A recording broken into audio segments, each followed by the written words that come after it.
Chapter 911. At least one of Liang Lu, Luonan, and Zhang Zhao's mouths had been blessed.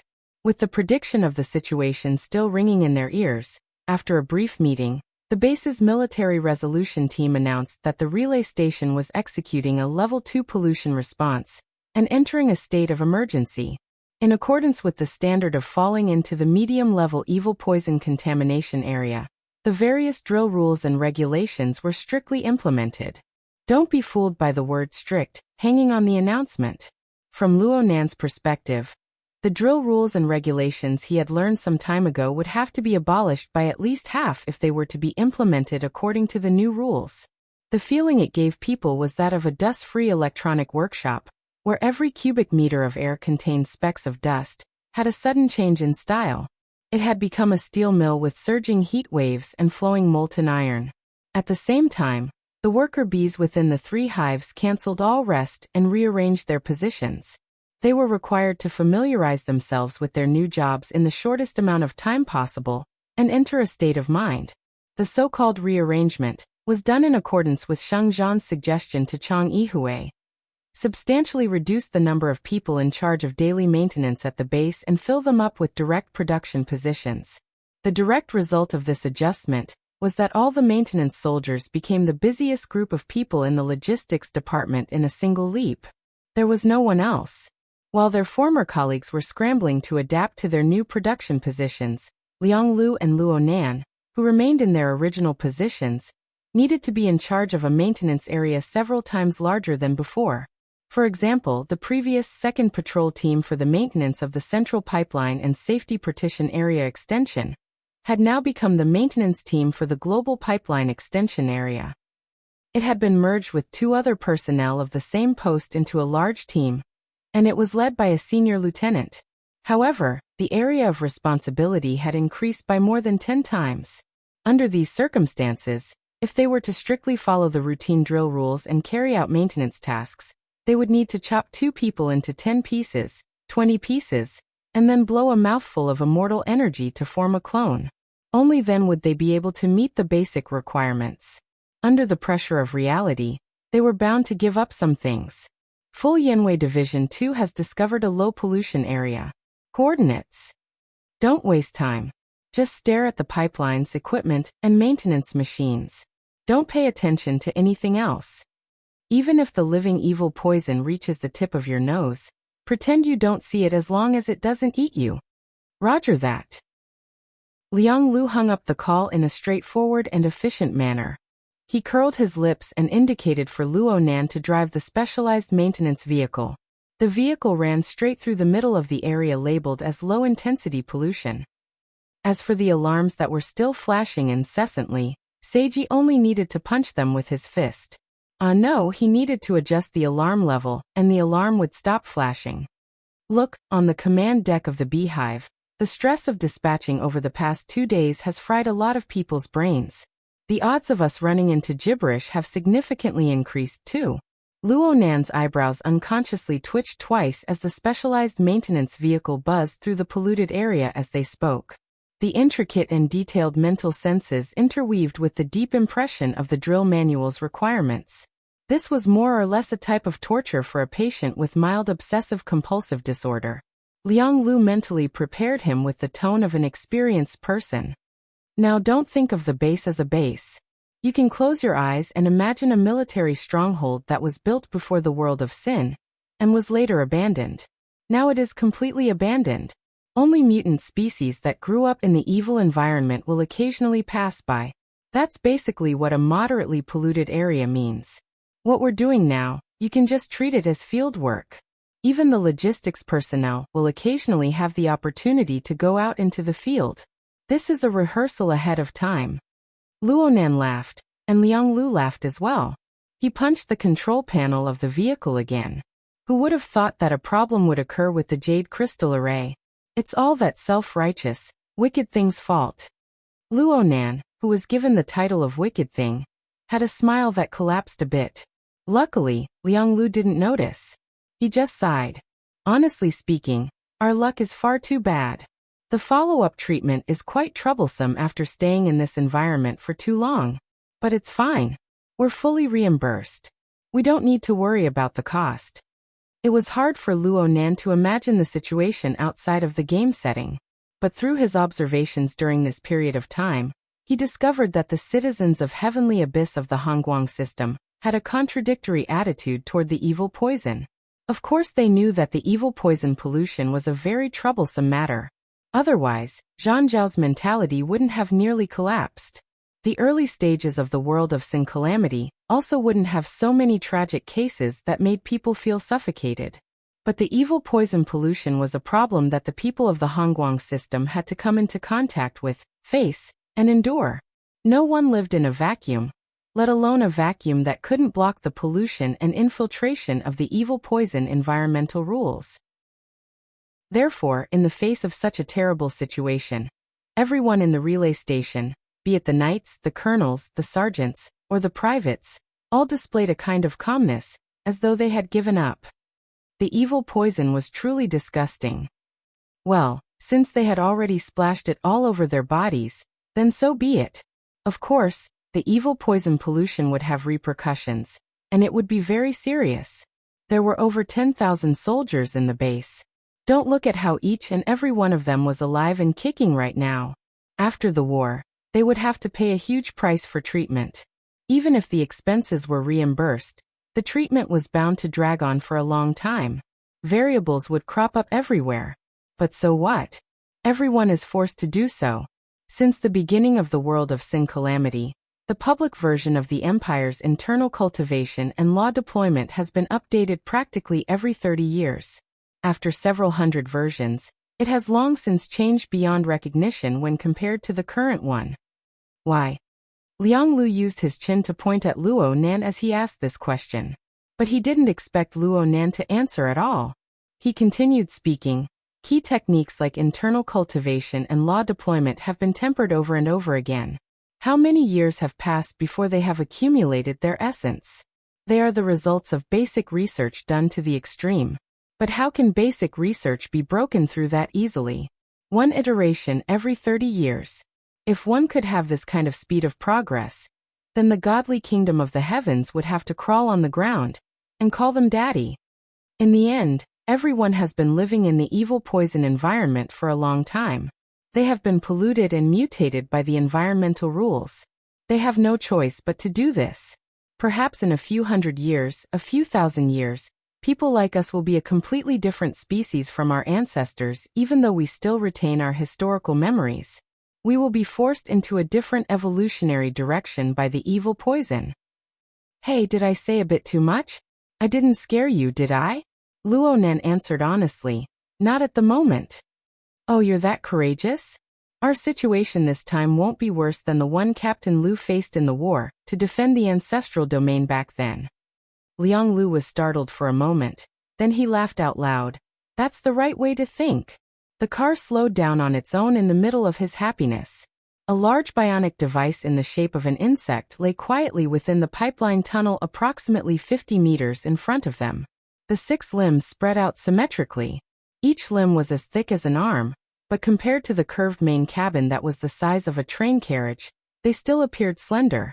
As a result, when they propped themselves up at the bottom of the tunnel, they felt soft and powerless. Chapter 9:12. When they got closer, they were able to see that the enormous mechanical insect in front of them was nearly filled to the brim with pipelines. There were hundreds and thousands of larvae wriggling and undulating beneath its slender limbs. Some of them even flew up in the air, climbing to higher areas of the limbs. They moved in sequence and flowed ceaselessly. Oh, Liang Lu instantly exposed a few small details that contradicted his identity as an experienced person. But no one cared about this right now. The specialized maintenance vehicle continued to move forward. They got a bit closer, and the sparks that occasionally lit up between the larvae and the limbs allowed the two to see even more details. There were protrusions on top of the 6 limbs, and every protrusion was a special workstation that could accommodate 1 or 2 people.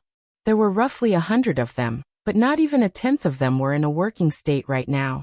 And the so-called larvae were actually all sorts of self-propelled maintenance robots.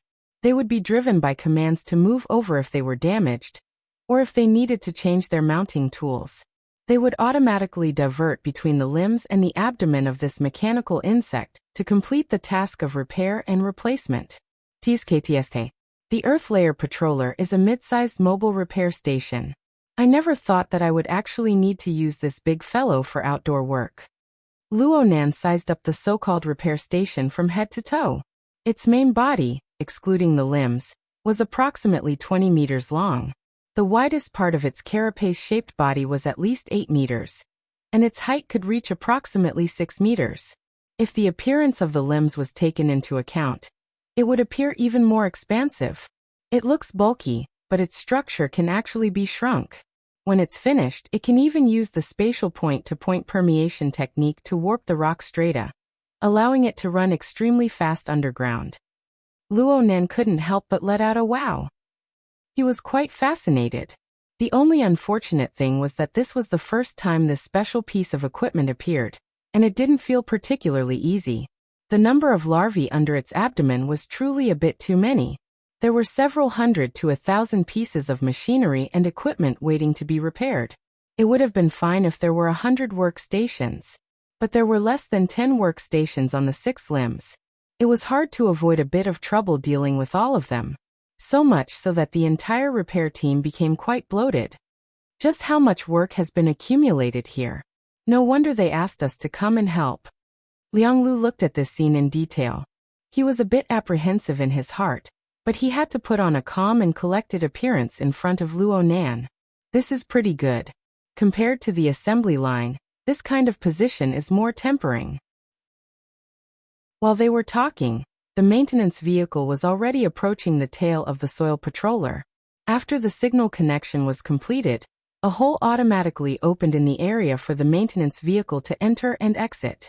However, the soil patroller's abdomen was filled with machinery waiting to be repaired, and the direction of the machinery's flow was also fixed. As the driver, Luonan switched to maglev mode under the suggestion of the AI in order to avoid interfering with the already excessively bloated queue. The body of the car floated in the air, passing over the larvae that covered the ground and gliding toward the opening. Liang Lu was still working hard to fulfill his duty as the commanding officer of the army. He stimulated Luonan's desire for victory. We can have a maintenance competition. Whoever loses will go find Zhang Xiao and get that out of print. Oh. Rumble. The sound of an explosion suddenly came. Actually, the first thing the two felt was the shock wave that directly oppressed and warped the air. It came crushing over from the side and front. So much so that they were unable to distinguish the following explosion. Was it a simple stimulation to their eardrums, or was it a vicious blow to their faces? Then their concussed brains gave off a signal of protest. Liang Lu was completely unprepared. His mind went blank, and the world spun around him. If it weren't for the flexible seatbelt's automatic restraint, he would have been flung a dozen meters away by the roofless maintenance vehicle. Not just him, even the maintenance vehicle that weighed more than 2 tons had its magnetic track restraint between it and the soil patrol forcibly broken under the impact that came without any warning. The body of the vehicle was clearly offset, and under the effect of the intermittent magnetic force, it swayed in the air like a heavy leaf before it smashed into the external armor layer at the edge of the entrance. There was no telling how thick it was. In the end, Liang Lu had undergone sudden impact training. It only took him 0.02 of a second to 3 breaths of time before he was jolted awake by the dual warnings from himself and the 2 AI in the maintenance vehicle. He didn't even have time to warn Luonan. He directly used his authority as a commanding officer to take back control of the maintenance vehicle and perform manual emergency evasion. But he was actually unable to take it back. Determination passed. Magnetic track correction complete. Preparing for collision. Motherf asterisk cur. Liang Lu couldn't hold back from cursing. His final chance to adjust had already passed by the time his curses left his mouth. The flexible seatbelt had already bound him firmly to his seat, and the maintenance vehicle he was riding in had turned into a card that was flung out diagonally. It spun, scraped the edge of the metal at the edge of the entrance, and smashed into it with a whoosh. First, there was a clear clang sound of impact. It seemed to have been caught somewhere, and the entire body of the train flipped sideways. Before it had completely flipped over, the strong magnetic restraint gathered again, and the train made a surfing-like roll and returned to its original position. Then Liang Lu saw and experienced it. The maintenance vehicle smashed into the magnetic restraint ring. It was like a crazed beast that had been shot with a tranquilizer gun. It smashed forward in the narrow passageway. It smashed into the left wall, smashed into the right wall, smashed into the ceiling, and smashed into the floor. After 7 or 8 consecutive smashes, it finally digested the inertial force and came to a stop in disorder. Rumble. Another muffled sonic boom rang in his ears. The vehicle and his body bounced once more. Liang Lu subconsciously curled up his body into a defensive position before he came to a realization. This time, the entire Earth Layer patroller was rocking. The second sonic boom was the same as the shockwave that nearly caused the car accident. It was just that they had entered the stomach of the Earth Layer patroller. There was an additional layer of filtering buffer, so it wasn't that uncomfortable. This was. The fantasy breed servant army outside had begun a large-scale attack. They had really made it at the right time. Liang Lu finally came to his senses. He turned his head to look. Luonan, are you okay? Luonan was also firmly tied to his seat, but his hands were still propped up against the driver's seat sensor area. His arms were a bit stiff. Liang Lu was worried that his defensive posture wasn't in place, and that his bones would be broken by the collision from the tumbling just now. I'm fine. Luonan's voice was still stable. His hands moved away from the sensor area, and at the same time, the two's flexible seatbelts automatically loosened, restoring their freedom. Liang Lu let out a long sigh. His scalp tightened. In that situation just now, if they really collided, it wouldn't be fatal. However, they would injure their muscles and bones, and they would be sent to the battlefield hospital. If this was the result of their first new mission, they wouldn't be able to raise their faces before the end of this battle. Liang Lu remembered something else when he thought of this. He pulled up the operation records of the special maintenance vehicle without a second thought. Even so, it was more daunting than dangerous, but he just couldn't understand why he didn't take back the control authority when he used his commanding officer authority. The last operation. Luonan? Yes, Gongshi? Luonan responded. Liang Lu looked at the confused expression of his only subordinate soldier. His own mind was even more confused. What kind of operation is this? He saw that. No, that set of records showed that Luonan had promptly switched to manual mode the instant the special maintenance vehicle was detached from the magnetic track. He completed as many as 22 operations within 1,000th of a second. He forcefully completed the manual docking of the vehicle and the magnetic track, as well as the trajectory adjustment. It was this series of operations that helped the AI complete the most critical judgment of the situation. It allowed everything to return to the right track. Liang Lu only reacted in the latter half of this time frame. He attempted to take over the authority, but the AI had already determined the correctness of the previous set of operations. It gave Luonan more weight in the operations, and this caused Liang Lu's control to become ineffective. Basically, there were no mistakes in the logic. But how did Luonan enter and execute the 22 operation commands in the blink of an eye? Just how fast did his consciousness rotate in that instant? The operation records were drawn, right? Luonan looked at the records and was a bit baffled. I didn't do that much. Someone followed up just as the conversation began. What kind of operation? To put it nicely, it's an extreme operation. But to put it bluntly, it's an operation that scrapes the edge. It's an operation that's just a hair away from violating the rules. The answer to Liang Lu's doubt was a hoarse voice that suddenly appeared, sounding a little weak. The two people in the car looked in the direction of the voice. This was already the end of the passageway. It just so happened to be a parking area. Two similar maintenance vehicles were parked there, as well as some other means of transportation. But no one could be seen. Liang Lu and Luonan didn't dare to tarry. They happened to jump out of the car at the same time by chance. They stood ramrod straight and announced in a loud voice, "Second-rank public officer Liang Lu, Private Luonan, has come under orders to report." It was still the same hoarse voice. He spoke powerlessly. "You can see it. I'm your direct subordinate officer, Go Yi. If you have the time to talk nonsense, Come over and help your officer up. Huh. The two looked at each other in dismay. Luo Nan's reaction was a bit faster. His line of sight shifted, and he saw a shadow that didn't quite fit in between the two parked maintenance vehicles. After confirming the suspicious range, they focused their analysis. The two went, "Oh no," and ran forward together. They tried to lift up the person who was sandwiched between the two vehicles. But Luo Nan was stupefied when he just touched the edge. The current situation of this Lieutenant Go Yi really wasn't suitable for many people to use their strength. This was because this person's limbs were all severed from the shoulder to the hip. Moreover, he didn't have prosthetics installed. He had the appearance of a severe disability that was completely unable to take care of himself. Liang Lu was still able to recognize this person. He called out, "Lieutenant Go," once more and carefully lifted him up, placing him on the side of the car. "You've never seen a disabled person before, huh? Then do you know that this disabled person just helped you out?" Lieutenant Go Yi was clearly already used to Luo Nan's current gaze. He had an indifferent expression, still full of the air of an officer. "If I wasn't here, I wouldn't have used my only leg to adjust the magnetic orbit. You, Private Luo Nan, would have had to perform at least 50 instantaneous operations. That would be a completely illegal act of mental interference. I could immediately kick you back to 2 Hive." Chapter 9:13. What could Luo Nan say?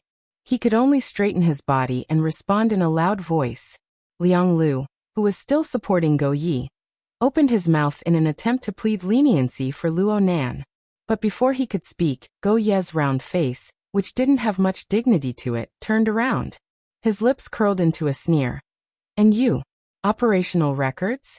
You still have the face to look at operational records, huh? Large amounts of instantaneous operational records that defied common sense. You should immediately think of the mutual interference that directly acted upon the configuration frame of the equipment.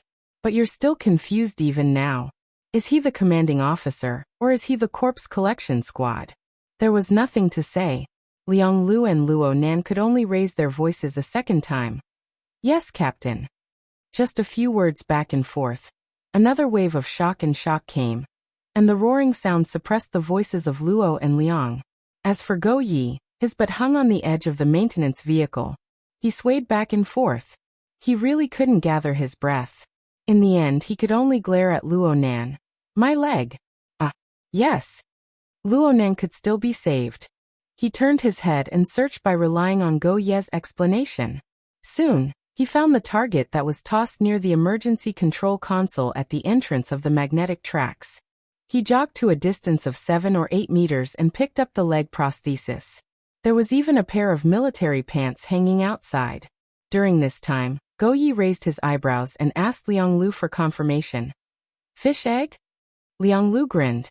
It could be considered an apologetic smile, but in the end he still answered very seriously. "Naturalized seed. Outstanding talent. Stable operation. 0 mistakes to this day. Regular operation is very stable. But once you exceed the scope and need to display your abilities freely, the nature of the fish egg will be exposed."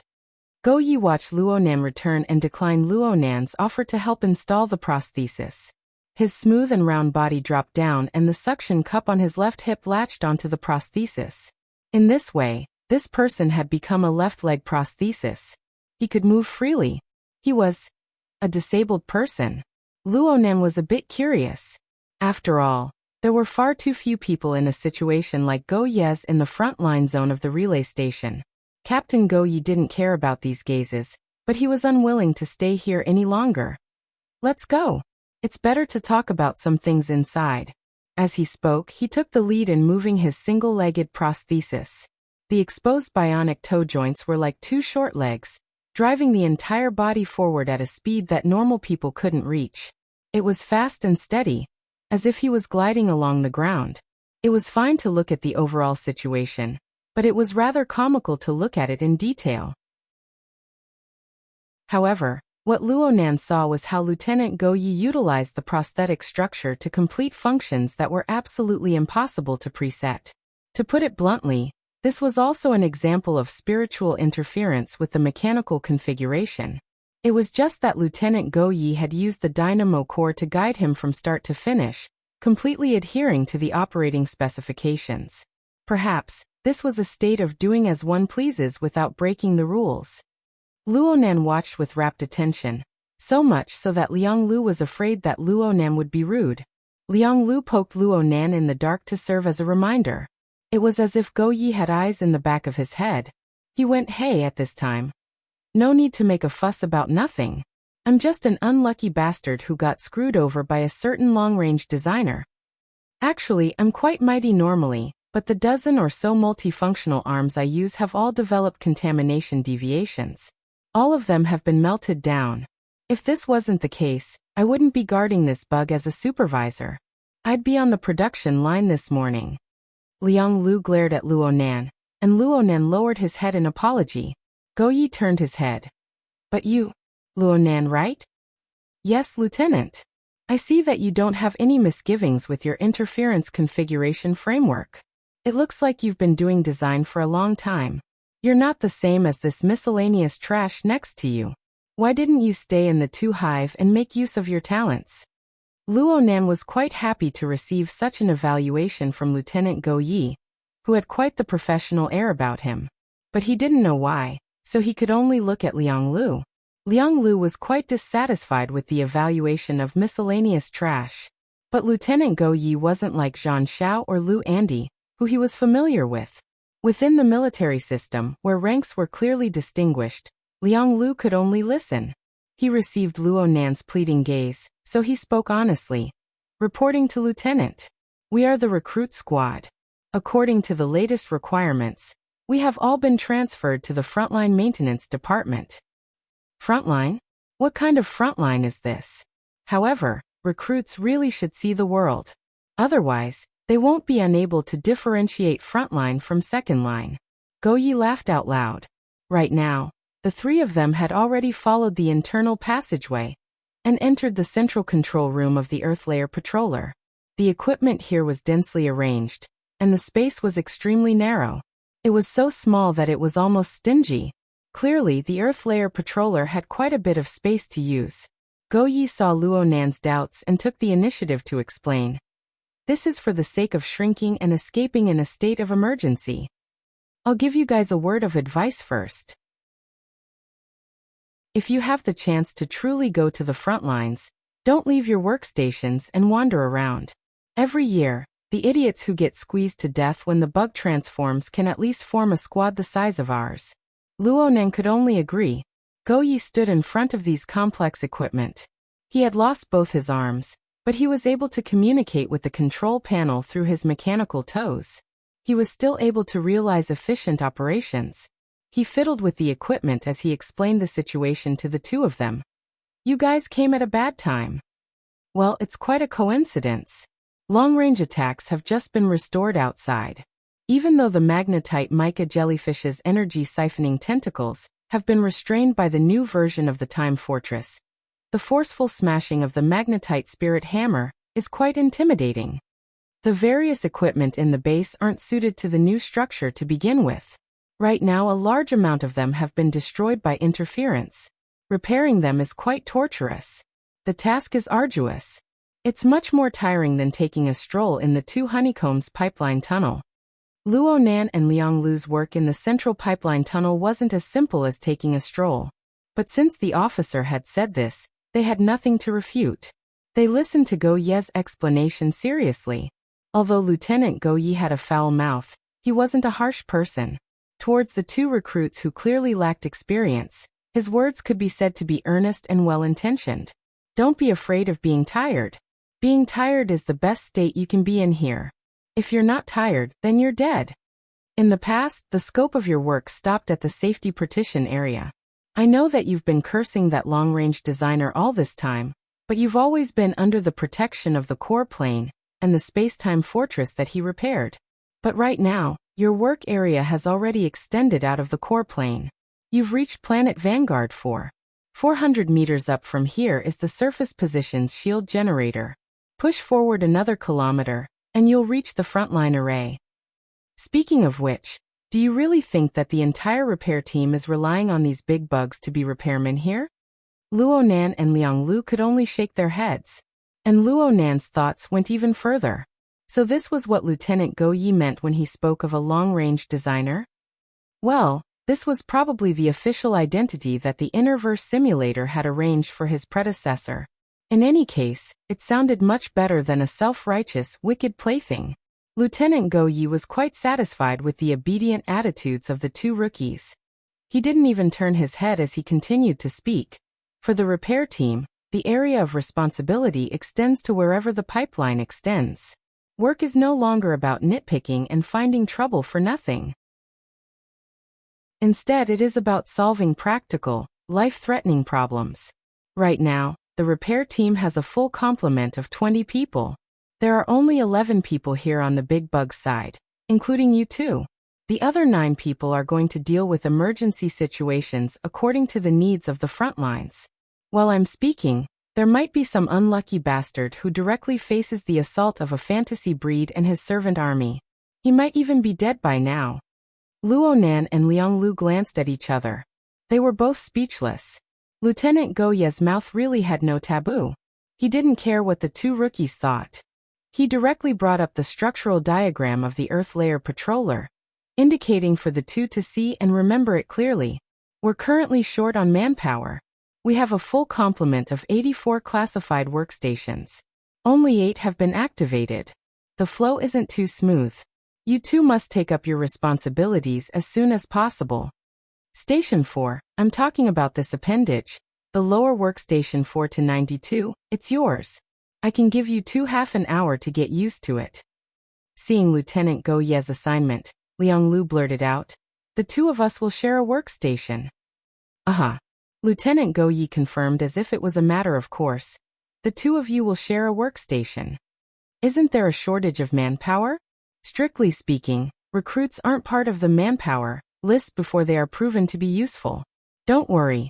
I won't give you two a test to take charge of an area for now. Liang Lu's eyes went wide. But we. Lieutenant Go Yi twisted his face to look at him. Officer Liang Lu, the lowest rank in every workstation right now is Sergeant Major. Who gave you the courage to compare yourself with them before you've even entered the post? Yes, Lieutenant. Liang Lu's voice quickly weakened. Lieutenant Go Yi didn't seem to be truly angry. His tone didn't change at all.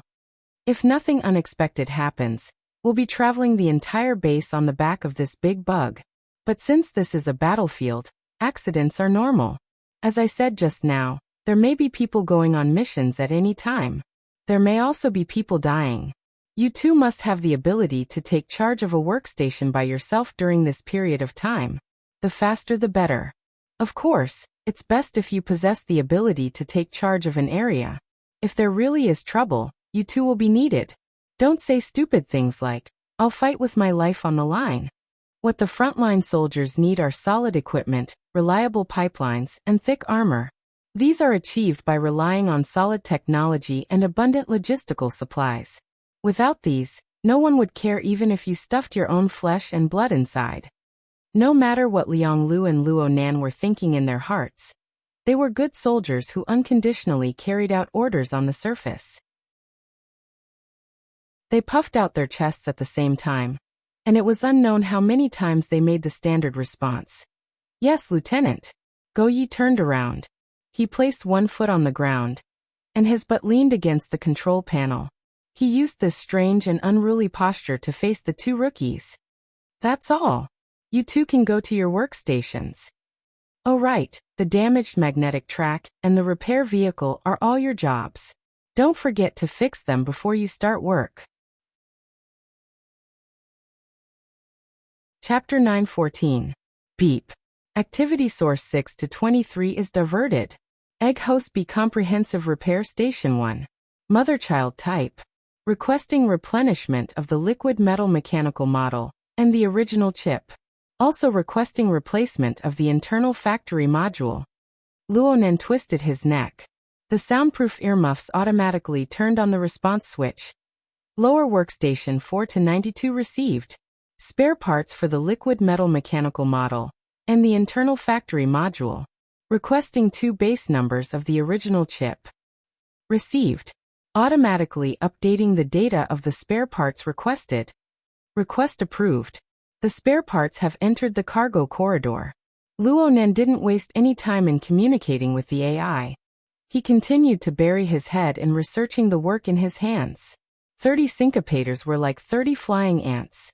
They surrounded the component clamped in his hands, moving up and down as they shuttled back and forth. The visible trajectory and the invisible but even more rigorous and beautiful configuration contours converged in the void. Luonan was in the middle of earnestly observing and understanding when he was jabbed in the shoulder. His train of thought was nearly interrupted. He raised his head and saw Liang Lu at the side. Liang Lu extended his hand to indicate for him to look at the flickering light and shadow icon on the transparent isolation cover in front of the workstation. The current Luonan couldn't be mentioned in the same breath as when he muddle-headedly participated in the offline test. He soon found his target from the dazzling visual data. Spare parts loss rate, 24%.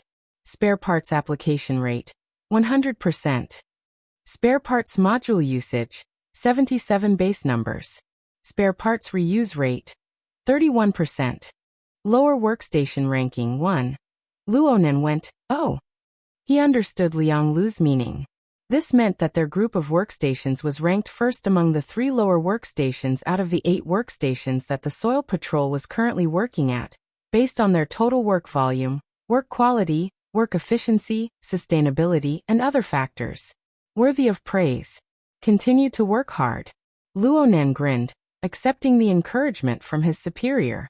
Then he lowered his head once more and continued with his previous work. Luonan's consciousness worked, and the configuration design of the handheld component gradually appeared within the notebook space of the auxiliary AI. It also appeared in the virtual work area in front of him. It was compared with the original data in the base's database. Luonan paid attention to the real thing aside from comparing the data. It wasn't just the one in his hand, but also the workstation he was at. A new disassembled component appeared. That's right. The 6 limbs that the Soil Patroller extended were not just to arrange the workstations. At the very end and at the very bottom was an automatic maintenance node. When the self-propelled equipment that needed to be repaired gathered here, some of the common and relatively simple faults were directly solved at the automatic maintenance node. If the system determined that it could not be repaired automatically, it would be handed over to the various workstations for disposal. In addition to this, there was another situation. Some equipment that had been determined to have no value to repair would be dismantled at the automatic maintenance node. The enormous noise that forced Luonan to wear his soundproof earmuffs came from this. Under the intervention of artificial intelligence, the automatic maintenance node would retain the reusable components, reclassify, refurbish, and transport them to the parts warehouse of each workstation for second use. Just now, Liang Lu had pointed out a series of statistics in this area. Such a setup could greatly improve the sustainable utilization of equipment resources. It was even more valuable in field operations. It was just that Luonan wasn't interested in the work of reusing parts. It was the same even if his workstation's relevant data was among the best. All he cared about was how to restore the configuration design to the greatest extent possible in a specific system for a specific component. So he didn't hesitate to expend his mental energy to restore the configuration design of all the parts, facilities, and equipment that had passed through his hands. This was to gain a deeper understanding of the overall train of thought and considerations of the product designer. He traced back to the source and sought for a thorough understanding. For a maintenance personnel, engaging in this sort of reconstruction research was a waste of time under the premise that they already possessed detailed basic information. But who asked Luonan's 2-person workstation to be in such a special situation? Poof! Luonan was once again called out by his superior. It was a bit strange. Wasn't it Liang Lu's working time right now? The host Egg B was the most common and highly modular self-propelled comprehensive repair station. They had already repaired no less than 40 of them in the past few days. Aside from the first few that needed to be gnawed on because they weren't too familiar with the situation, they should have been repaired with their eyes closed. He asked through the communications device of his soundproof earmuffs. "Officer, is there a problem?" Liang Lu didn't respond. Instead, he straightened his back in his seat a second ago. He used an incomparably proper posture to speak loudly. In his nervousness and haste, he actually forgot to turn on his communications device. Of course, Luonen couldn't hear a thing. But Luonen wasn't an idiot. How could he not understand what was going on when he saw Liang Lu's posture?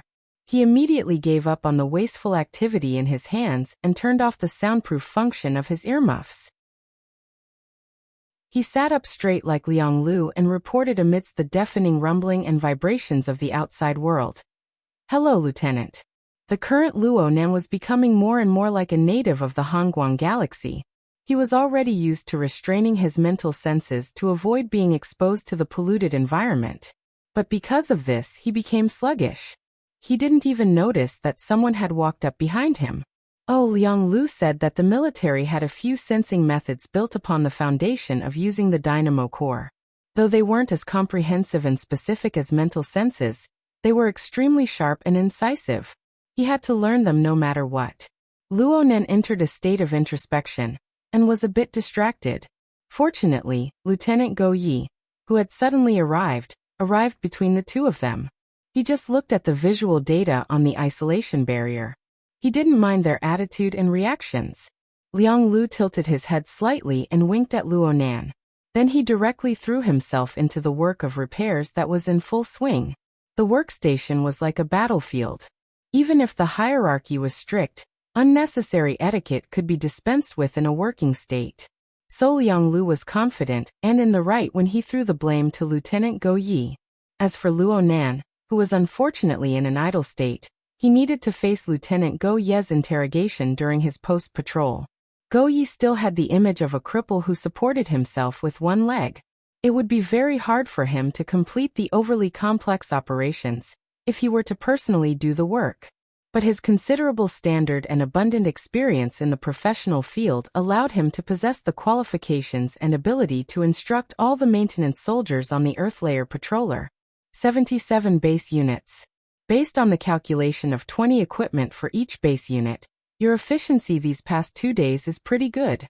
Luonan had forcefully translated the unit of time in the Heavenly Yuan Empire into the level of day. It was only about 14 hours. 2 days was about 28 hours. Luonan had handled 1,500 pieces of equipment during this time, and his success rate was considerable. With this foundation, Luonan accepted Go Ye's evaluation with a clear conscience. "Thank you, Lieutenant. Yesterday at this time, the spare parts recycling rate on your workstations was only 7%. Now it has already soared to over 30%. You're living quite frugally. Have you considered the failure rate?" Chapter 9:15. Luonan really hadn't considered it. He used the syncopator to analyze the configuration, and then dissected the design using the idea of configuration design. Then he saw where he could use it. Of course, he used it immediately. As for the follow-up, he didn't think too much about it. Besides, didn't they all pass the system's inspection? Is there a law that prohibits me from doing that? Luonan was a bit confused. However, Go Yi didn't criticize him either. He only moved forward a short distance, and the only available mechanical prosthesis was connected to the control panel of the workstation. With great familiarity, he brought up a series of data, which was the tracking information of all the equipment that had undergone repair procedures at this workstation. This kind of high-level data was still an important judgment basis for the merit evaluation of maintenance positions. Luonan didn't have the authority to retrieve it, so he never understood it. He was somewhat curious and took the opportunity to satisfy his curiosity. However, the efficiency of his naked eyes compared to Go Ye's reading speed with the dynamo core was worlds apart. Go Ye finished reading hundreds of thousands of pieces of information in the span of a breath. Soon the basic data interface disappeared. Go Ye mumbled a few keywords. Self-handling missions not bad. Battle loss rate meaningless. Second failure rate 1%. Average. Hehe not bad.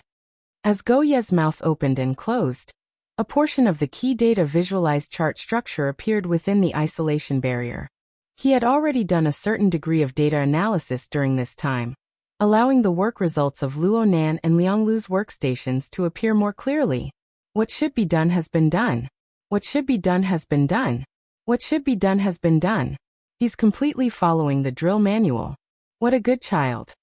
Luo Nan didn't know whether Go Ye's words were compliments or insults. He would just treat it as a compliment for the time being.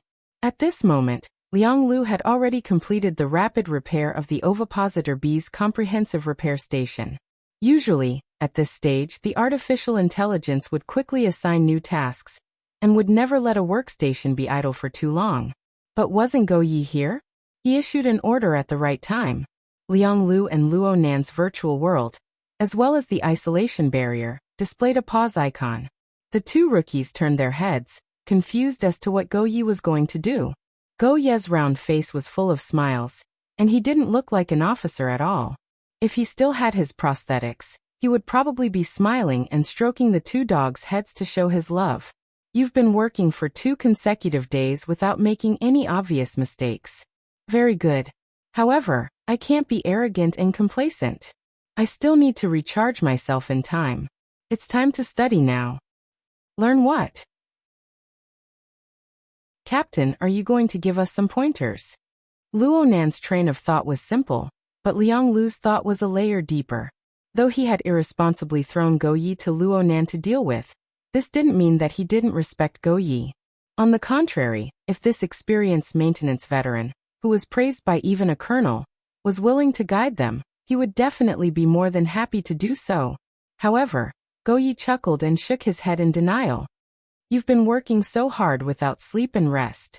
The level of your studies can definitely be raised a little more. This is the training video for the promotion of colonels. Promoted to a major? Training? Aha, an analysis of the current situation and the direction of the logistics work in the near future. Liang Lu was startled when he heard that. Then he came to his senses. His pretty face was filled with excitement. It's our turn? You mean the Jade Crystal Formation? Go Ye glanced at him. Don't make wild guesses. Won't you know when you learn? Understood. Liang Lu's voice was loud and clear, no matter what Go Ye said. In other words, he had a 99% certainty. Actually, Liang Lu, Zhan Xiao, and Lu Andy, these professionals with considerable attainments in the field of configuration knowledge, had already guessed the core of this unforeseen event when the two knights and Colonel Shengzhan arrived at the scene of the contamination. All of the reactions done by the relay station were related to this core, whether overt or covert. In fact, mid-level officers like Zhan Xiao had already participated in the relevant training. The decision-makers of the relay station didn't have any intentions of deliberately hiding the crisis. However, this matter was quite specialized. Not everyone could understand it smoothly. Plus, it was wartime right now. Every soldier in the relay station had a mission. It was impossible for them to all go off post for training. They could only take turns. And Colonel Shengzhan was a famous busy man. In the end, he could only use this sort of compromise method. From top to bottom, from key departments to peripheral positions, from directly related personnel to unrelated personnel. They were trained in sequence. Rookies like Luo Nan and Liang Lu were able to get their turn at this stage, mainly by relying on the position bonuses of the maintenance personnel of the logistics department. Go Ye saw that Liang Lu and Luo Nan weren't ignorant people, so he didn't feel like saying anything more. He indicated to them that they could go. Liang Lu didn't say anything further as he began to organize the workstations. He even indicated to Luo Nan to keep up with the pace and not waste time. Luo Nan obviously listened to his commanding officer. However, the true commanding officer changed his mind at the last moment, just as he took off his soundproof earmuffs. Hold on. Since you guys are in this state, then you might as well take turns. You guys can rest, but you can't. That's pretty good. Huh. Liang Lu and Luo Nan were startled at first, then delighted. Go Ye's words were clearly correcting his earlier arrangement of having the two of them squeeze into the same workstation. It was tantamount to recognizing their ability to work independently. Yes, Lieutenant. Liang Lu and Luo Nan spoke at the same time. Liang Lu even clenched his fists in secret, cheering for the sake of quickly justifying himself. Liang Lu had Luo Nan go listen to the lecture first. He was quite interested in Colonel Shengzhan's training course. Luonan was very interested in Colonel Shengzhan's training course, but he really didn't want to move right now. He shook his head and said, I feel pretty good during this period of time. I'll stay a bit longer. Call me later. The emotional state of a technician was the one that was completely unreasonable. Liang Lu knew how much Luonan cared before. It didn't seem like Luonan was simply giving way out of courtesy. He thought for a bit and didn't press the issue any further. Then I'll make some notes first. You can refer to them later. Okay. The two reached an agreement.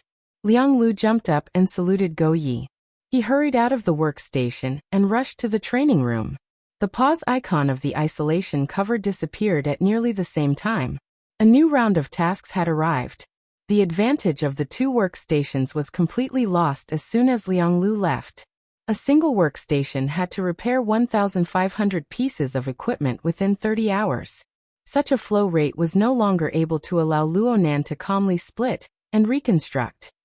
He quickly entered a working state to deal with the equipment queues that flowed over one after another. The vast majority of maintenance tasks at the lower workstations were those that were hard to handle with the automatic maintenance process, but they were relatively low-end problems. Luonan didn't need to use too much of his brain. He just needed to make accurate judgments, choose the appropriate materials and act fast. It was because of this that Luonan would subconsciously use the syncopator to cut the more special equipment problems the moment he bumped into them during such a busy time. Luonan might not have the time to ponder deeply, but he would always encounter similar situations no matter how special this sort of large flow and highly repetitive task flow was. He couldn't see through it the first time. He couldn't see through it the second time. He couldn't see through it the third or fifth time. He wouldn't miss it. Whenever there was a gap of a dozen or 20 seconds between two maintenance tasks, Luonan would quickly organize and record these small gains. Through this method, Luonan quickly absorbed the mature and complete configuration design results of the Heavenly Yuan Empire. He endlessly enriched his own knowledge base. He didn't feel bored at all. He just enjoyed it. The feeling is really good. Your foundation is quite solid. Your condition is even rarer. For the 100-year sequence to produce such a talent, the Department of Science and Education should treat you as a model. They should be bragging about you. Luonan's heartbeat sped up in an instant from the soundproof earmuffs. Only now did he realize that Go Yi hadn't left yet. He had been observing from behind all this time. Speaking of which, this could already be considered interfering with his work. Lieutenant Go Yi didn't seem to be aware of this. He continued to evaluate Luonan. Your hobbies are out of the ordinary. Many people know that the syncopator is useful, but it's rare to see someone use it as frequently as you do. However, there's something I don't quite understand. If you trained in this solid foundation in the general knowledge course of the 100-year sequence, then even if you've never come into contact with military equipment before, there should be quite a high rate of mechanical configuration designs in related civilian products. Is there a need to carry treasures back to your home? To take notes one by one? To proofread them all over again? Luonan's hands didn't stop working, but his mind was a bit muddled. He didn't know how to respond. Was he supposed to say that he had gone through the most basic of learning and practice in a sandstorm filled with space-time configuration fragments? At the same time, he relied purely on self-study. He hadn't received any formal foundational education in configuration?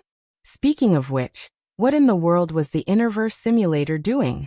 How could it allow a gamer to fall into such an awkward and sensitive situation? Lieutenant Go Yi blew on the syncopator while Luonan was crazily ridiculing in his mind. The syncopator, which Luonan had been controlling, suddenly deviated from its original trajectory. It spun and spun on the control panel. Or is it that you didn't learn mechanical configuration design in school? You walked the path of bionics or genetic layouts. Actually, I studied space-time design. Luonan thought about these words, but he didn't say them. In the end, he could only respond vaguely. I just learned blindly. And at this time, he shouted loudly in his mind. Hurry up and show yourself, simulator of the Innerverse. He didn't know if the simulator had shown itself, but Lieutenant Go Yi really did laugh at this moment. All right. That's a possibility. However, speaking of the syncopator, this little thing is a mechanical creation, but the source isn't that solid. The credit of the School of Fantasy is a bit bigger. It's said that it's an accessory to the School of Fantasy's research on the alien species. The School of Fantasy?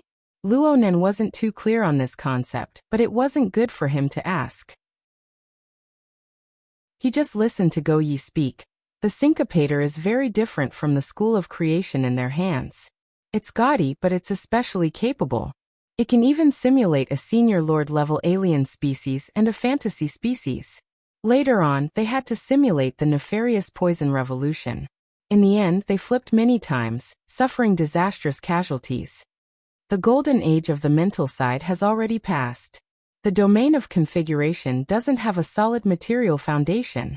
It's far too easy for problems to arise. The School of Fantasy has declined because of this. Legend has it that the perpetual configurations that are active in the depths of the Skyabyss spirit network, capable of imprisoning and taming fantasy breeds, have been annihilated one by one. Chapter 916. Hey Lieutenant Go, you're still here? 40 minutes later, Liang Lu finished his training and came back. He was quite surprised to see Go Yi still at his workstation. He thought that he had figured it out and defended Luonan. Lieutenant, Luonan's mind is very clear. His hands are very steady. There's absolutely no problem, even if he's here alone. Yes, there's no problem. Lieutenant Go Yi casually admitted. He watched as Luonan completed yet another maintenance mission. Then he used this time to clarify his statement. It's because there's no problem that he can't be here. Oh. Since you can work independently, your workstations must be separated for the sake of efficiency. It just so happens that Sergeant Xianzhu has gone to the front lines to deal with an accident. A few workstations have been adjusted, and 1 to 95 is empty. Luonan will fill in. Let's see how it goes. Luonan will definitely be fine. Liang Lu answered happily. Then he suddenly froze. Go to Station 1? That's quite far. Go Yi laughed. How big is this bug? Liang Lu knew that this had nothing to do with size. According to the current work intensity, the two might not see each other for the next 8 to 10 days if they were to be separated on the same Earth layer patroller. Working independently. Working independently.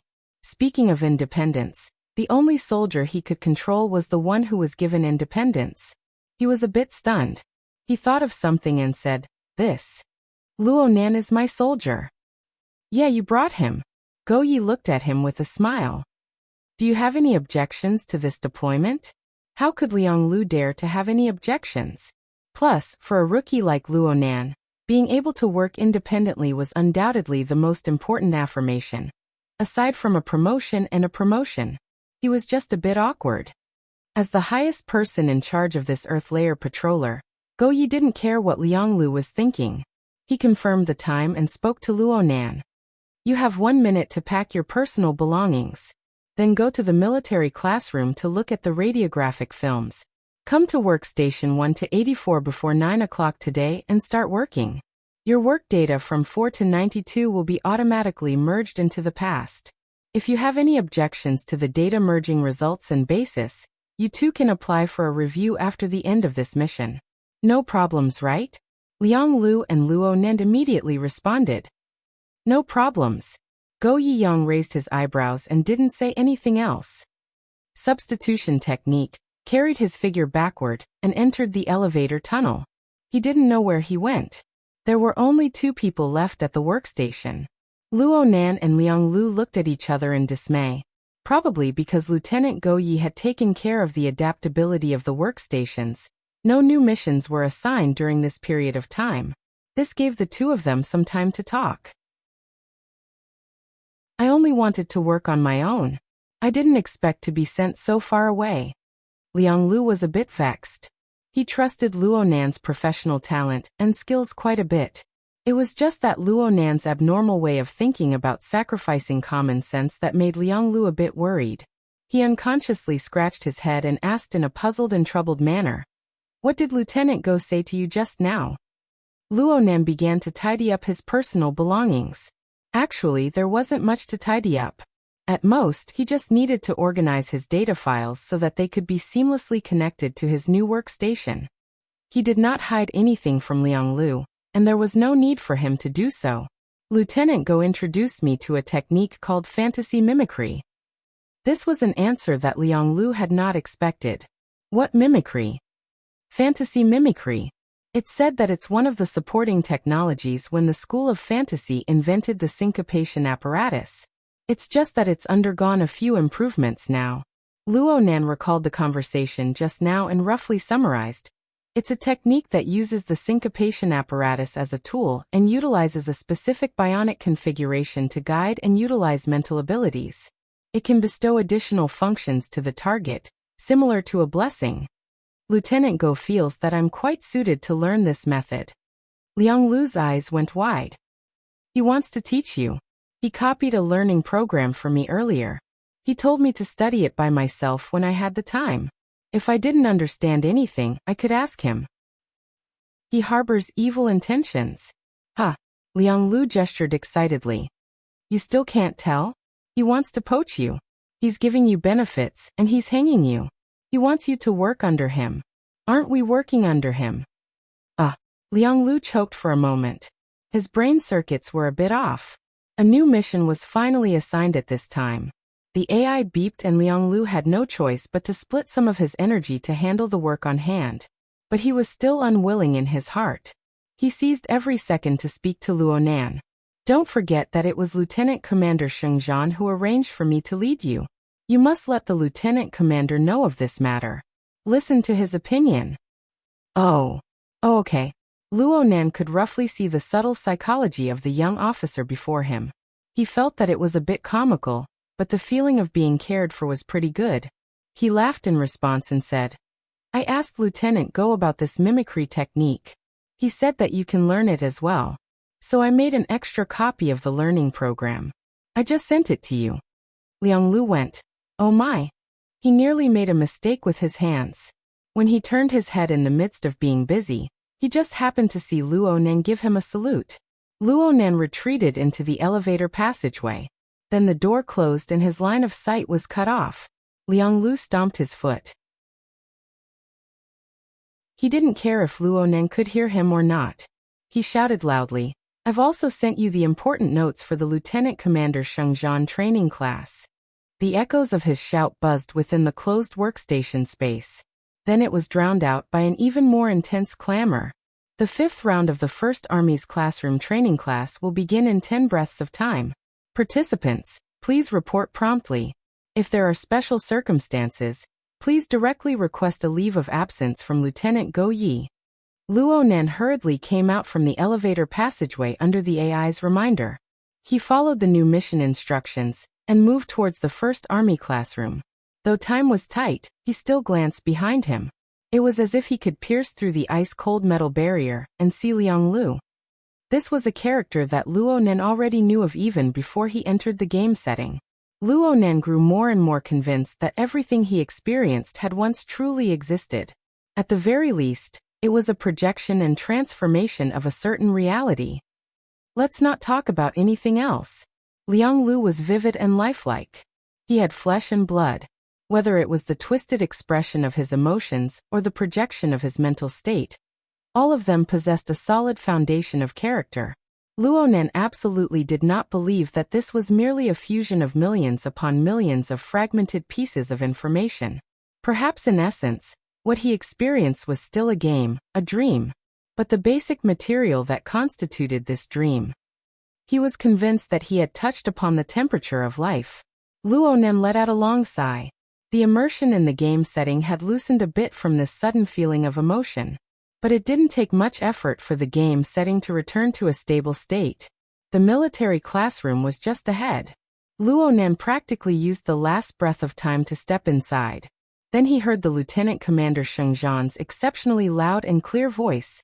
The training has begun. Everyone, concentrate your energy. I'll first state my conclusion. The relay station has already lost its foundation of long-term defense. All work currently needs to serve the purpose of counterattack or escape.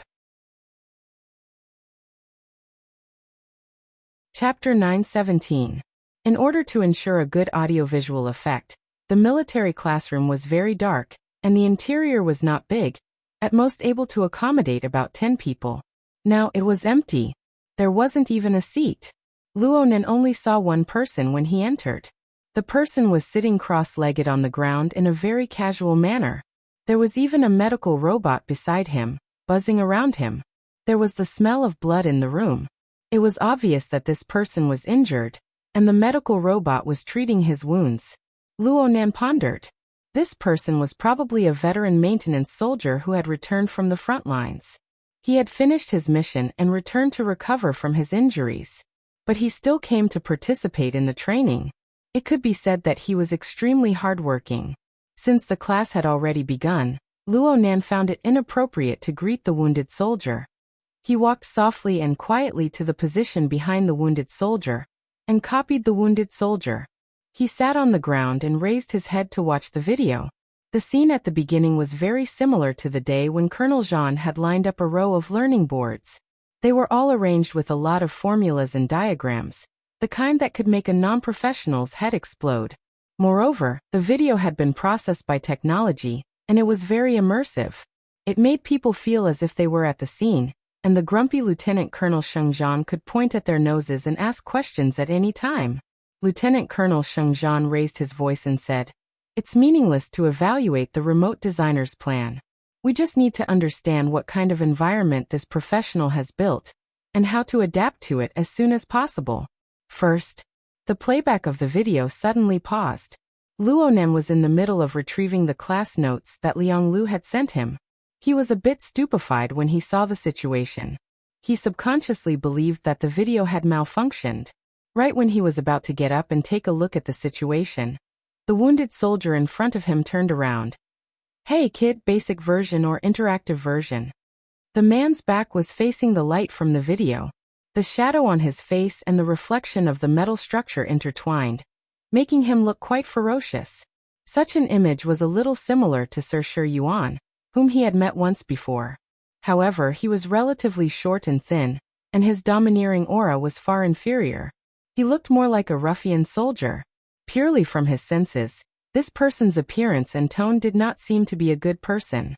But since the other party took the initiative to communicate, Luonan responded honestly, "Sir, I didn't know there were different versions. This is my first time." "Yes, sir." Luonan had already seen the insignia of this person's position. It was a non-commissioned officer rank. This person would certainly be able to control Luonan. This was the duty of a private soldier.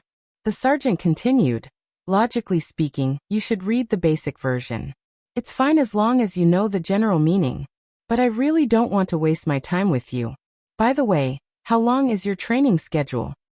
Luonan confirmed the current time. "I'll be at work at 9 o'clock.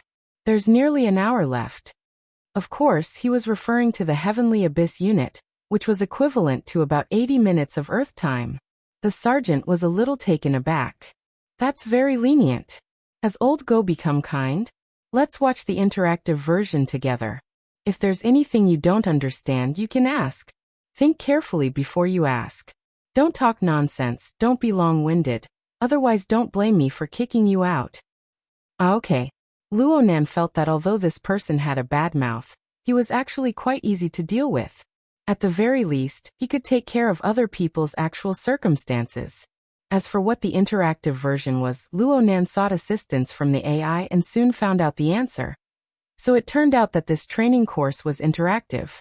Its basic content was recorded for the first time when he was promoted to a field officer. It was only half an hour in length. The content of this half an hour was actually edited from Sheng Zhan's training course for middle and high-ranking technical officers. It was a bit too profound.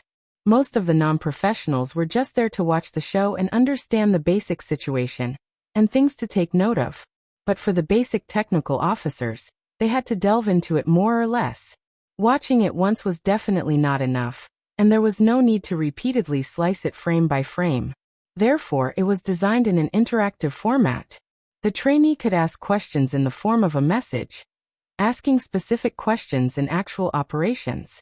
The AI would sort it out and hand it over to Sheng Zhan or other technical experts for an answer. Then it would be edited and processed again, realizing a second refinement and expansion of the key and difficult content, endlessly supplementing the training content. Therefore, theoretically speaking, the interactive version that the trainee watched would be different every time. And the more time passed, the richer the content would be, the more popular it would be, and the more practical it would be. As time allowed, Luonan obviously wanted to watch the most valuable version. The training video continued to play. Shengzhan didn't waste words and went straight to the point. First of all, the most direct effect of this structural design is to interfere with the magneto-optical mica jellyfish. It destroys the space-time environment that is highly advantageous to the opponent, rendering the energy-stealing tentacle ineffective. It protects the plane of the base's jade crystal array.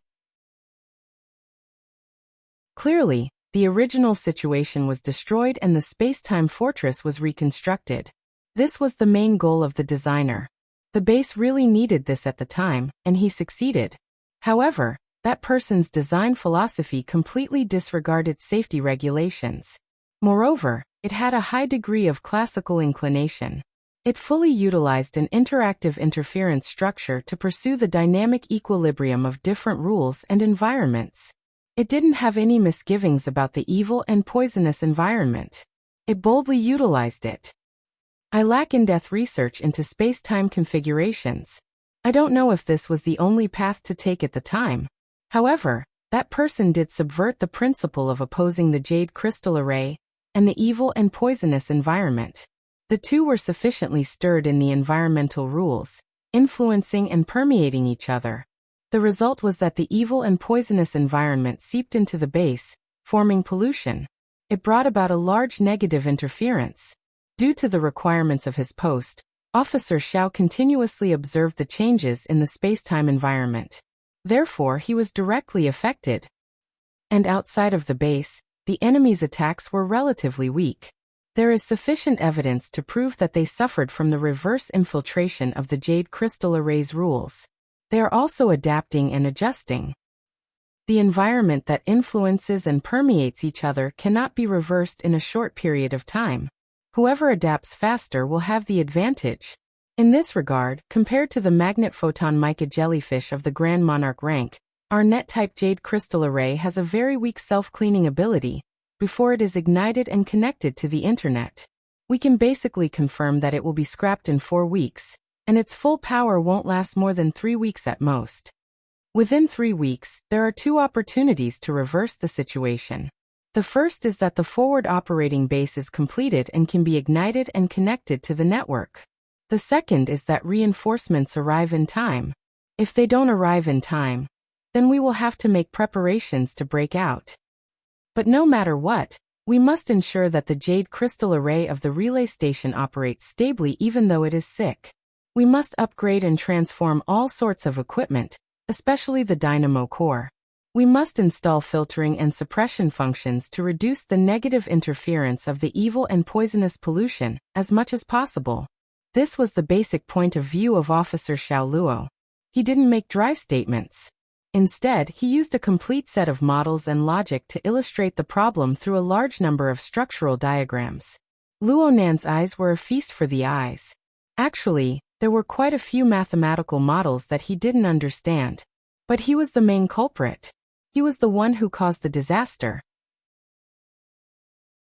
Even if his thoughts and designs back then had become fuzzy under the stress of the exam, these impressions were quickly being refreshed as the repeated stimulation of the course.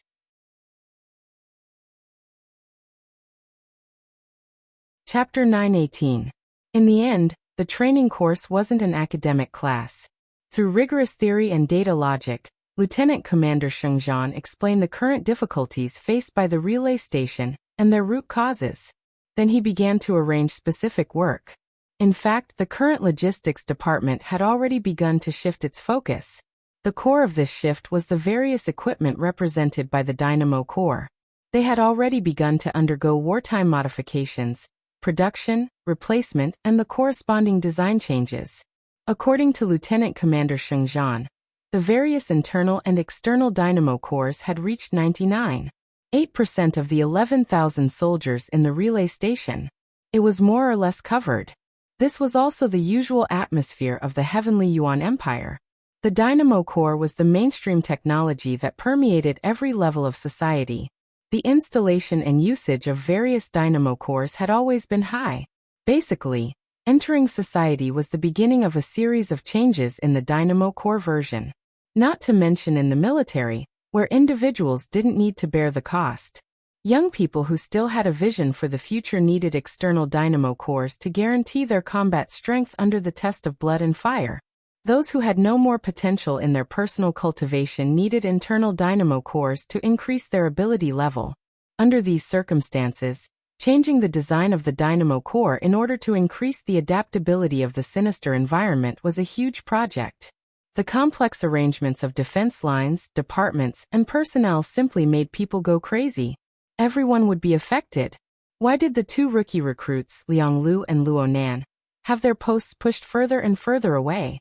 It was precisely because the replacement work of the dynamo core and other equipment was initiated that the base adopted the strategy of trading materials for time.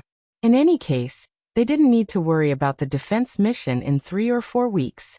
The large amount of equipment and consumables stored in the relay station were all piled up on the production line. In a short period of time, a large amount of anti-pollution self-propelled mechanical equipment was produced. The parameters of the artificial intelligence were adjusted, and the limited personnel responsible for the modification of the dynamo core design was given. This caused the maintenance work of an important area like the 2 hive to return to the state where the majority of the maintenance work was done by the AI system and machinery. In the current environment, the rate of equipment damage was bound to be high due to the explosive flow of mechanical soldiers. The maintenance personnel and equipment couldn't keep up, so it was simply better to build than to repair. Large amounts of personnel were stuffed into production posts. The assembly line operation formed a closed loop of production, failure, scrapping, recycling, and production. The core region of the 2 honeycomb central pipeline achieved automatic maintenance. People like Liang Lu and Luo Nan, who had lost their posts, would be chased out before they could even get on the assembly line. At present, the limited maintenance personnel had been pushed to the front line or the areas close to the front line, in order to provide more efficient logistical support for the frontline troops, and the areas that had not implemented artificial intelligence maintenance before the overall equipment change was completed, so that they could be a buffer.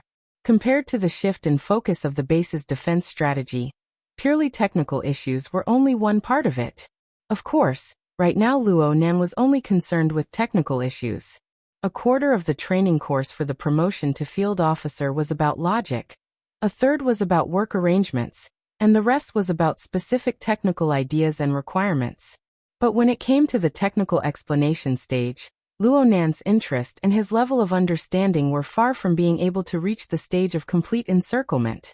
For example, the material selection and scheduling, the production line process, and the artificial intelligence content, he was like a duck listening to thunder.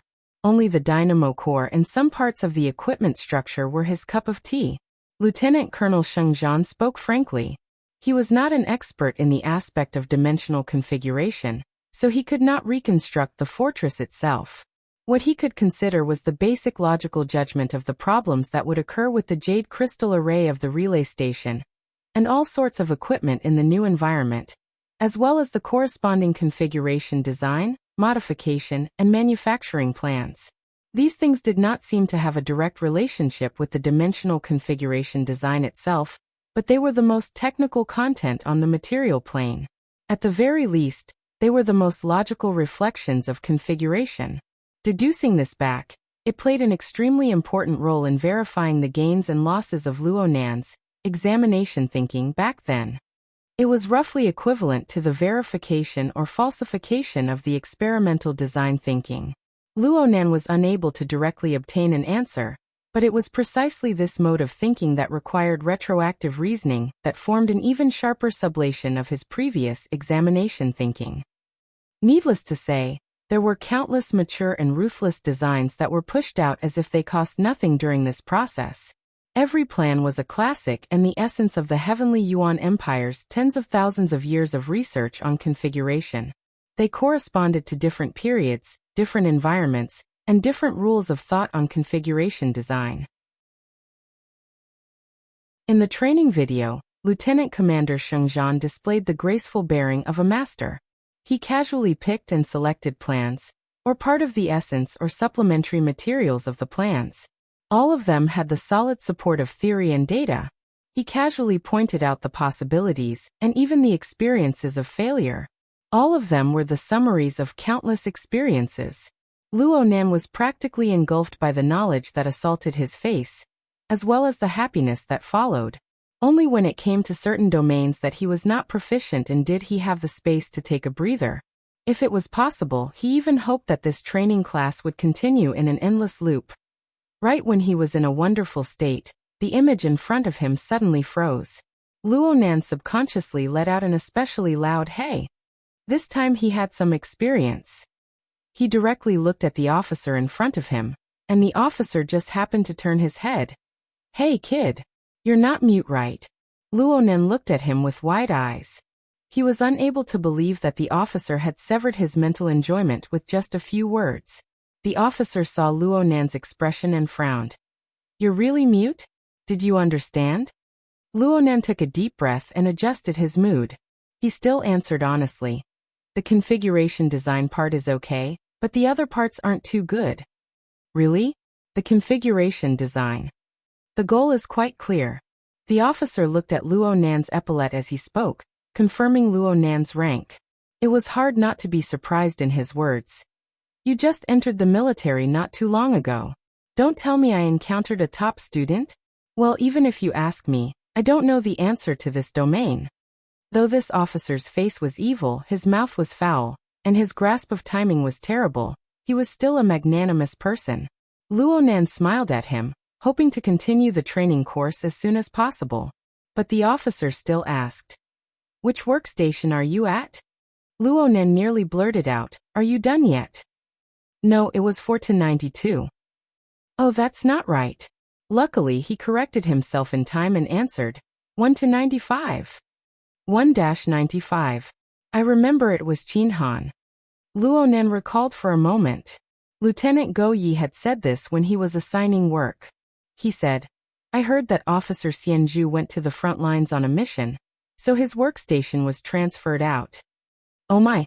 The officer used his untreated arm to suddenly slap his thigh. Good. Good job. Old Go really knows me.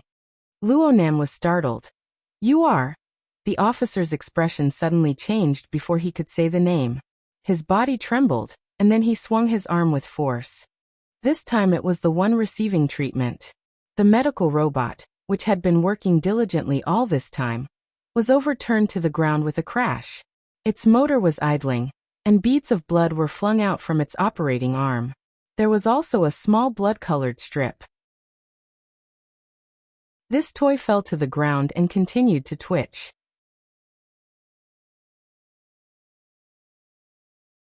Chapter 919. Luo Nan could clearly see that this was a muscle fiber. Thankfully, the officer reacted quickly. Otherwise, the medical robot's debridement needle knife would have cut off an entire nerve bundle of the injured right arm. The officer, who didn't have a good temper to begin with, cursed when he suddenly received this injury. He swept his leg and kicked the idling robot far away. However, the wound had already been torn open a second time, and more blood gushed out. Officer. Luo Nan displayed a bit of concern, but a portion of his attention was focused on the deeper parts of the wound. There was also the medical robot that was nearly scrapped. The emergency Model 5 Plus battlefield healing machine. It shouldn't have made this kind of mistake. It's nothing. My luck is bad. It's a vicious environment right now. Anything can happen. The officer displayed a coarse and indifferent attitude. His face, which was covered by metal prosthetics, recovered his smile. I haven't even thanked you yet. You pushed me out of the fixed-point maintenance group. I don't need to play with these low-level machines every day. I can live for at least another 3 to 5 years. Luo Nan had already guessed this person's identity. He called out in a probing manner, Officer Xianzhu? Yes, it's me. Officer Xianzhu took the initiative to extend his hand. Luo Nan subconsciously thought that he was going to shake hands. But when he extended his hand, he discovered that Officer Xianju was going to punch him. He hurriedly corrected himself and bumped his fingers together. Luckily, Xianju didn't mind. In order to reduce the awkwardness, Luonan took the initiative to speak. I heard Officer Go say that you went to the front lines. I didn't expect you to come back this quickly. How far is the front lines? Besides, how is that considered the front lines? There's no close combat. There's only long-range coverage. At most, it's just gambling on luck in a casino. Xianju's and Go Ye's explanations were surprisingly similar. Perhaps veteran soldiers who had truly been to the front lines had this kind of thinking? Luonan saw that Officer Xianju's arm injury had clearly worsened as he spoke. The area of his injury extended from his upper right arm all the way to the back of his shoulder blade. The wound was irregular. It seemed to have been forcefully torn by a blunt object. Perhaps there was also a bone problem. In any case, the medical robot had already mended and stitched up most of the wound. It was just about to be wrapped up. Who would have expected that such a thing would happen? Plus, Luonan had a faint feeling that the problem wasn't that simple. Sir, I'll send you to the infirmary. It's meaningless. The medical module of this slime is rubbish, and it's a low-level operation in the base. It's better to use that little thing. F***ck, I trusted it so much, and it tricked me. Sergeant Xianju cursed and stood up at the same time. He waved his hand to stop Luonan from helping him up. Your time as a guard is precious. You don't need to worry about me. Just watch yourself. I'll go ponder over it. As he spoke, he walked towards the medical robot that had stopped working. From his tone, it seemed like he needed to repair it again. As expected of a repairman, he couldn't bear to see the machines malfunctioning. Luonan didn't listen to Xianju. He went straight forward and said, Officer, your current state is very bad. Nonsense. Do I need you to remind me? The nails on the bones were broken, and the nerves were severed. I had to forcibly reattach them. No. Don't be so clingy. I hate talkative fellows the most. Sergeant Xianju's expression changed. His rough and wild temperament clearly came out. Luonan didn't know what to say, but Xianju seemed to have thought of something. He waved his undamaged left hand. Perfect. You're still in training. Leave 1 to 95 empty. Give me the authority. I'll go do a repair test. I'll take advantage of this time to solve the problem. It'll be the best of both worlds. Luonan thought for a bit when faced with Xianju's oppressive gaze. He shook his head and refused. Officer, I want to say that there should be a problem with the operation of your dynamo core.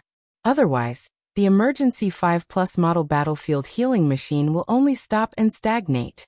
It won't cause an error in operation. Xianju was stunned. You're going to teach me? I'm just guessing. Lieutenant Shengzhan just said that when the dynamo core's carrier is slightly contaminated, the conduction of the neural electrical signals will cause disorder in a specific waveband. This will cause deviations in the precise control. More importantly, it will activate the contamination judgment of the existing smart devices, causing a double error to superimpose. Clearly, there was a problem with the emergency 5+ model battlefield healing machine's judgment just now. Officer, you should have subconsciously made adjustments, forcefully using the dynamo core. The expression on Xianju's fierce face was subtle. Luonan really did talk too much from his perspective, but there were some things in Luonan's words that stabbed at the pit of his stomach. In the end, it's a certain fellow's brain that's been fried. Suddenly, a hoarse voice cut in. The door to the military classroom had opened a bit earlier, and Lieutenant Go Yi glided in with the support of a single prosthetic arm. Xianju stared at Luonan in the first instant. You're snitching? Luonan cried out in bafflement. Let's not talk about your hoarse voice. The bug is just a little big. I wouldn't even know if there was a problem with the equipment inside. I might as well throw the position of lieutenant to you. You have the nerve to say that I have a hoarse voice. Xianju cursed vaguely. He faced Lieutenant Go Yi and made a meaningless gesture with one hand. And then, are you going to shove me into the medical room? Come on, is there a difference? You might as well bring another emergency 5+ over. Lieutenant Go Yi laughed amiably. Your luck isn't too good. I brought a total of 6 emergency 5+ units. Half of them have been brought to the front lines to provide support. There's also one that's malfunctioning and is currently being repaired.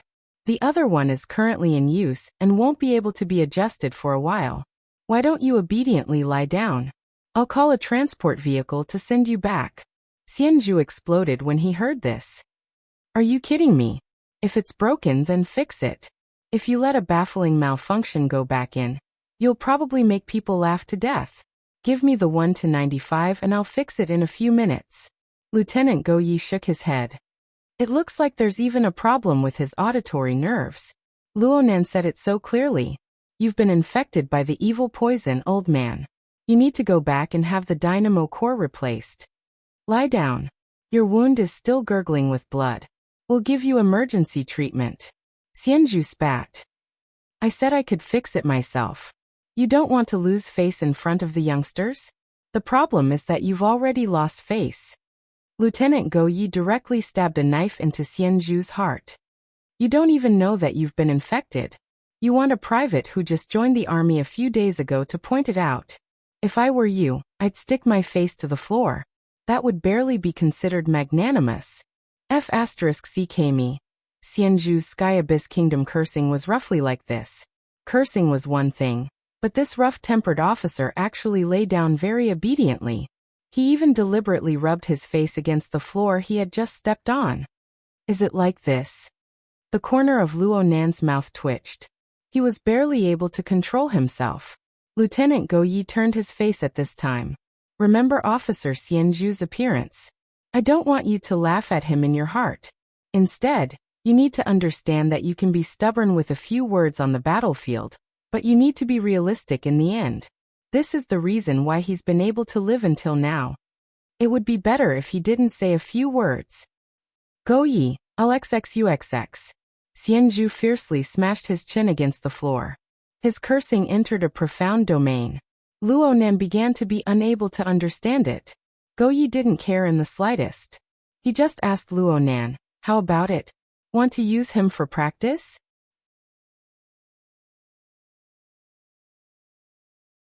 Chapter 920. Hey, what the hell are you doing? Can you have some basic trust in a newbie? The two officers and seniors cursed and chattered. Go Yi was in no hurry and Xianzhu didn't actually jump up to refuse. Luo Nan entered his proper state, minding his own business. Though Go Yi didn't speak too clearly, as a maintenance worker, he was able to understand Go Yi's train of thought.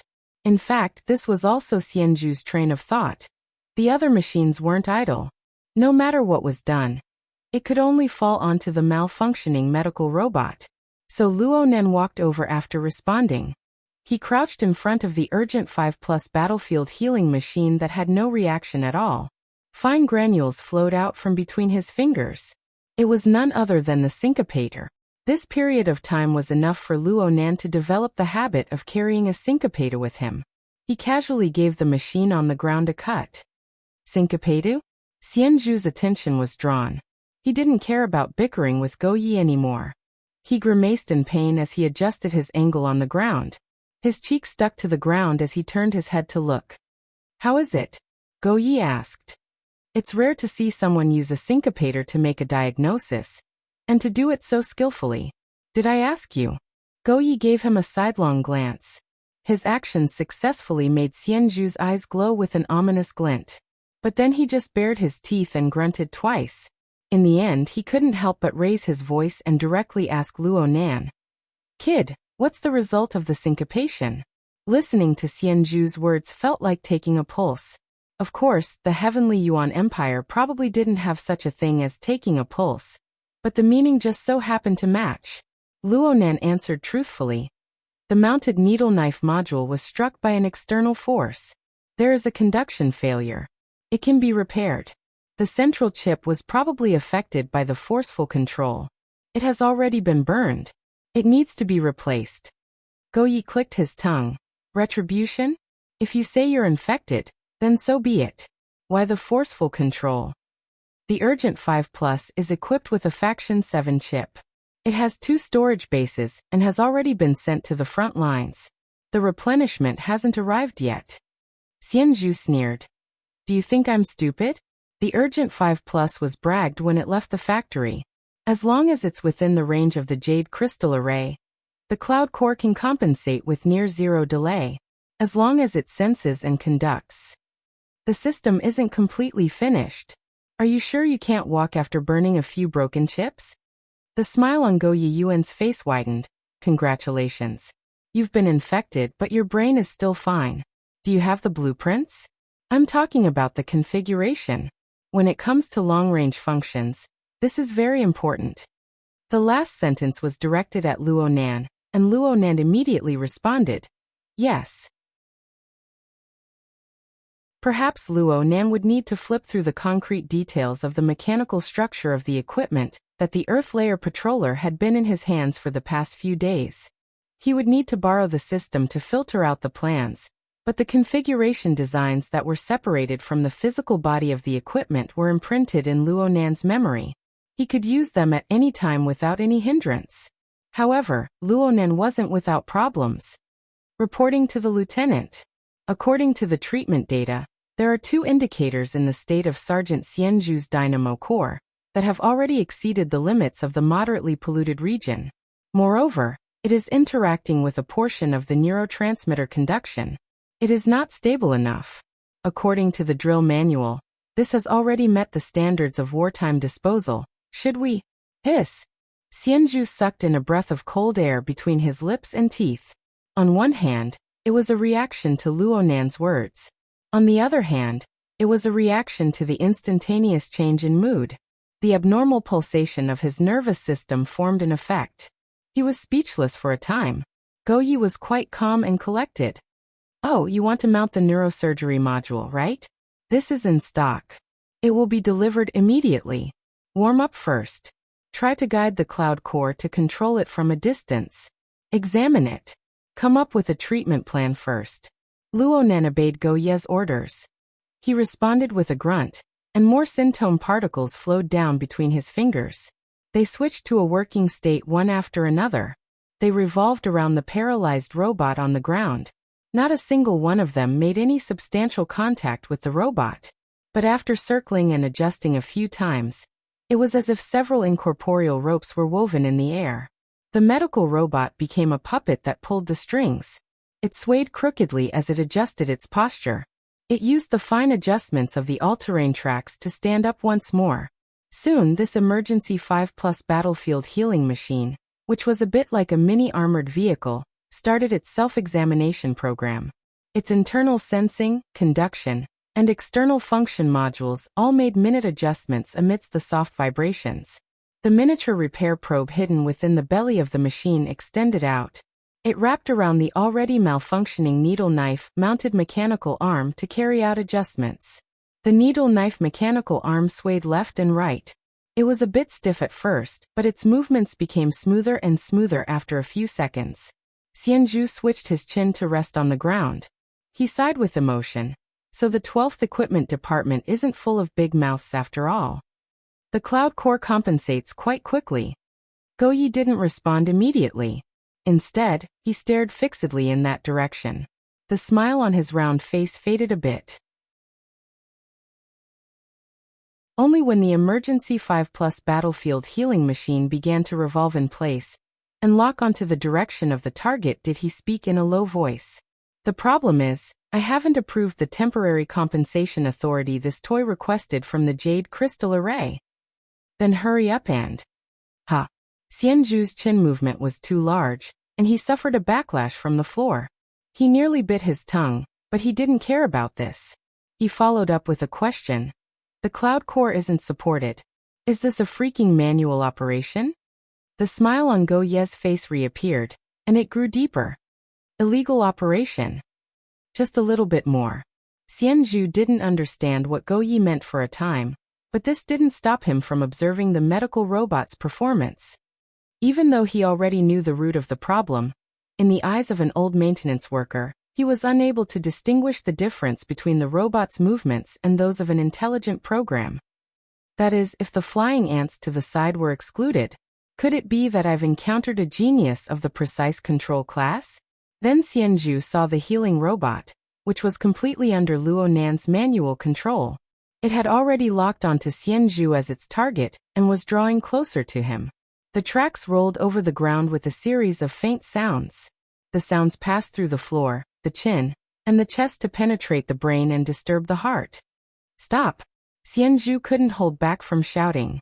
The medical robot completely synchronized with his voice and stopped advancing. Luonan cast a slightly puzzled gaze over. Clearly, he didn't understand Xianzhu's intentions. You're just going to operate it manually? Xianzhu only realized what was going on when the words left his mouth. He was actually a bit apprehensive, but he couldn't retract his words no matter what. He could only smash his chin against the floor again. Luonan grew more and more puzzled. He turned his head to look at Go Yi. Only Go Yi understood at this time that these two people's thoughts weren't on the same channel at all. But there was really no meaning in having him explain. So he simply urged his toes to tap the floor twice. The application has been approved. Prepare. An intense tremor suddenly arrived before his voice could fall.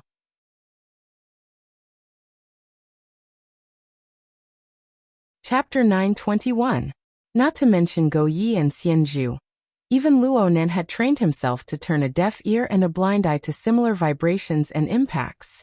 In the slightly shaky military classroom, Go Yi only paused for a moment before continuing. Prepare to connect to the local equipment. The treatment plan needs to be prepared first.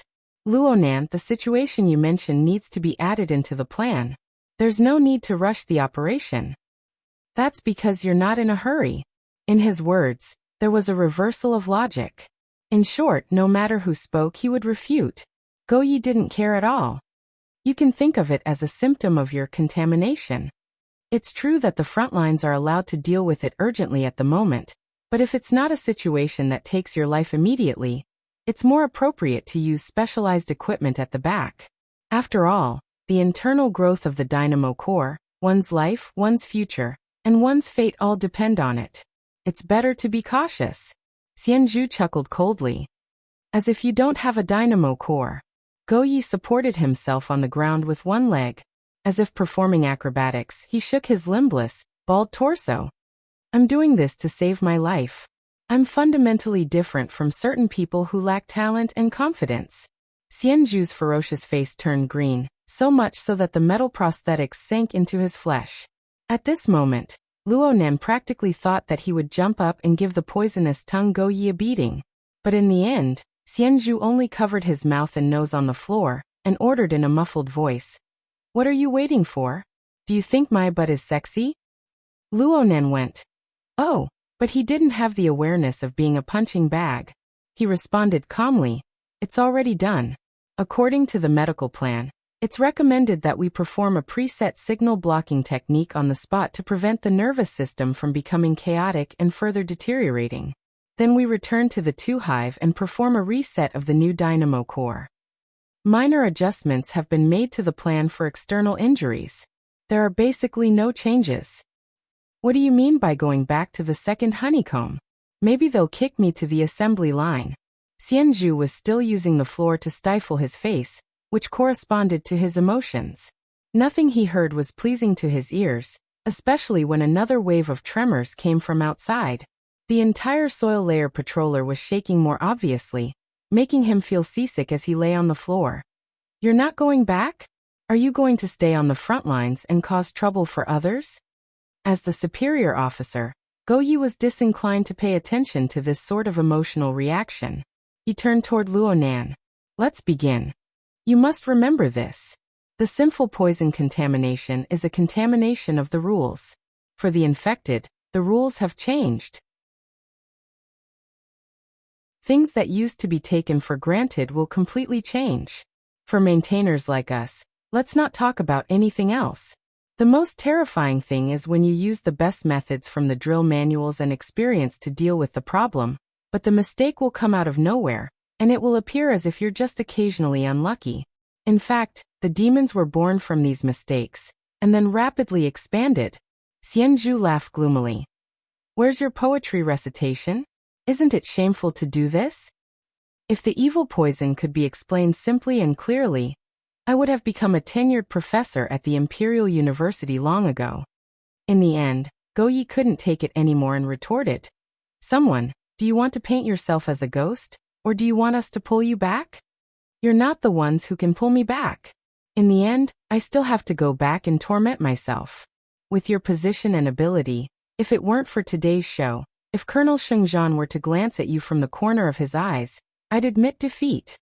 Xianzhu choked. He wasn't angry, but he seemed to be a bit moved. Go Yi didn't bicker with him any longer. He just said to Luo Nan, the Cloud Core compensation plan has been synchronized. Don't leave any evidence behind when you operate. Xianzhu wasn't satisfied. I'm not your exercise book? Yes. I'm not. Yes, I'm Go Yi. The full maintenance team is currently performing a maintenance mission in the front extension of the main track. Xianzhu, who had changed the channel once again, immediately shut his mouth and raised his head to look over. Go Yi went silent after his simple report, but it didn't last long. He ended the communication a few seconds later. The expression on his round face was the same as always. He only pursed his lips at Luo Nan. Serve this master well. Hurry up and get him out of here. Xianzhu wasn't annoyed at this time. He grinned. There's a mission. Go Yi really didn't pay attention to him this time. He slid back with his single leg and left without consulting anyone. Lieutenant. The one who opened his mouth to stop this time was actually Luo Nan. He didn't think through his words and just directly sent them out. My training time. Go Yi had already retreated outside the door. He was stunned for a moment before he laughed. Remember, at the very least, I'll give you Sergeant Xianzhu's share. Luo Nan's mind relaxed, and he stood at attention in response. These bastards these days. This was the general meaning of Xianzhu's words. But no matter how incisive the words were, they would always lose some of their flavor after being translated once. Curses were the same. Luo Nan wasn't very sensitive to this. Since Go Yi had promised him, he didn't think too much about it. He returned to his focused state and stared at the robot that was beginning to perform operations without even blinking. Actually, after the Cloud Core compensation began, the relay station would allocate a certain amount of computing resources to this machine through the network system. It was no different from when the device's chip was intact. Luo Nan didn't need to worry about looking after him anymore. He could be like Xianzhu from before, minding his own business and participating in training and learning. No one would be able to say anything to him. However, Luo Nan was already used to finishing what he started on the level of configuration.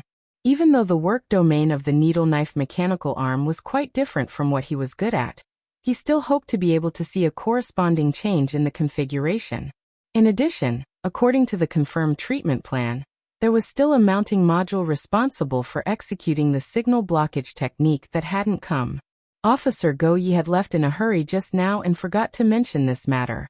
Luo Nan was considering whether or not he should ask again. At this time, Xianzhu, who was rest-stitching the wound, began to pound the floor. This explosive temper. Ha! Motherf asterisk cur. Give me some anesthesia. Xianzhu was able to laugh and talk as if nothing had happened when he directly used the knife. That was because he had used the dynamo core to block the nerve signal. Once the signal was cut off, the pain would be inconsequential. But now that the evil poison had been diagnosed, the dynamo core was as good as nothing. It had to be sealed.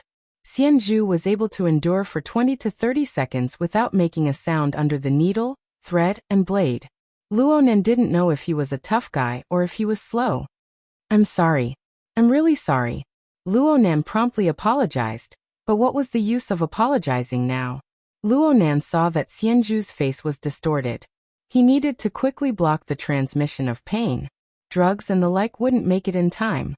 In his desperation, Luo Nan simply waved his hand and tossed out a syncopator like scattering beans. It must be said that Luo Nan had a deep understanding of the structure of the human skeleton and its corresponding configuration. But when it came to specific targeted operations, Luo Nan was limited by his experience. He lacked experience when it came to small techniques like precise anesthesia. Luo Nan didn't have a choice, so he simply used the syncopator to analyze Xianzhu's current state and make adjustments. Xianzhu's forehead was covered in cold sweat from the pain. He watched as dozens of flying ants spiraled down. Some of them even stuck to his wounds. He couldn't help but be a bit stupefied. But the effects were good. He could faintly feel a bit of a unique interference force.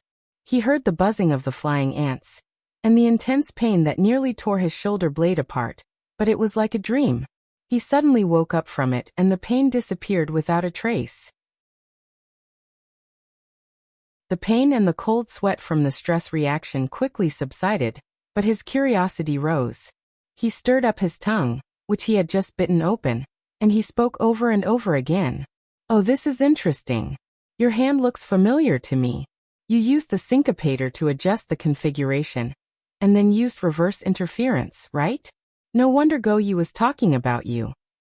Don't think that just because you have the skin of a syncopator, I can't see that you're violating the rules. Luonan, you're super daring. Strictly speaking, you're very restrained. Unfortunately, it's not that you're cautious. It's more like you're forcefully controlling from start to finish." "Who taught you this?" "Lieutenant Goyi." Luonan told the truth. "I knew it. He's the only one who studies these bizarre toys. He's a fan of the classical school. It's only because he's old and he's crippled that he's a bit quieter. His greatest joy right now is to teach you youngsters these meaningless things." Luonan frowned. He didn't want to listen to this kind of expression. He stiffly retorted, "I think it's pretty good. I like it a lot." Xianzhu heard this and turned his face to the side. He sized up Luonan from top to bottom. Then he returned to his chin resting on the floor posture. "You like it? It's good that you like it. You're much cuter than those practical types who ask if it's useful or not. I also think it's very useful." Luonan didn't get the chance to say these words before Xianzhu spoke again. "It has to be passed down. Goyi loves to say things like this. He also says things like, 'I'm trapped in the Hongguang system right now, but I'll return to normal in the future. If I have some spare energy, I might as well do some preparatory work. I can't abandon normal things just because I'm living a shitty life right now.' And so on and so forth. He hasn't said these words to you yet? He'll have to say them sooner or later. You can recite them first. You'll give him a pleasant surprise later." Xianzhu laughed to himself. His laughter shook his chest, spreading to the wounds on his arm and shoulder. He was already anesthetized, so he didn't feel anything. However, he forced the robot to adjust the details of the operation. Only then would the robot not flip a second time.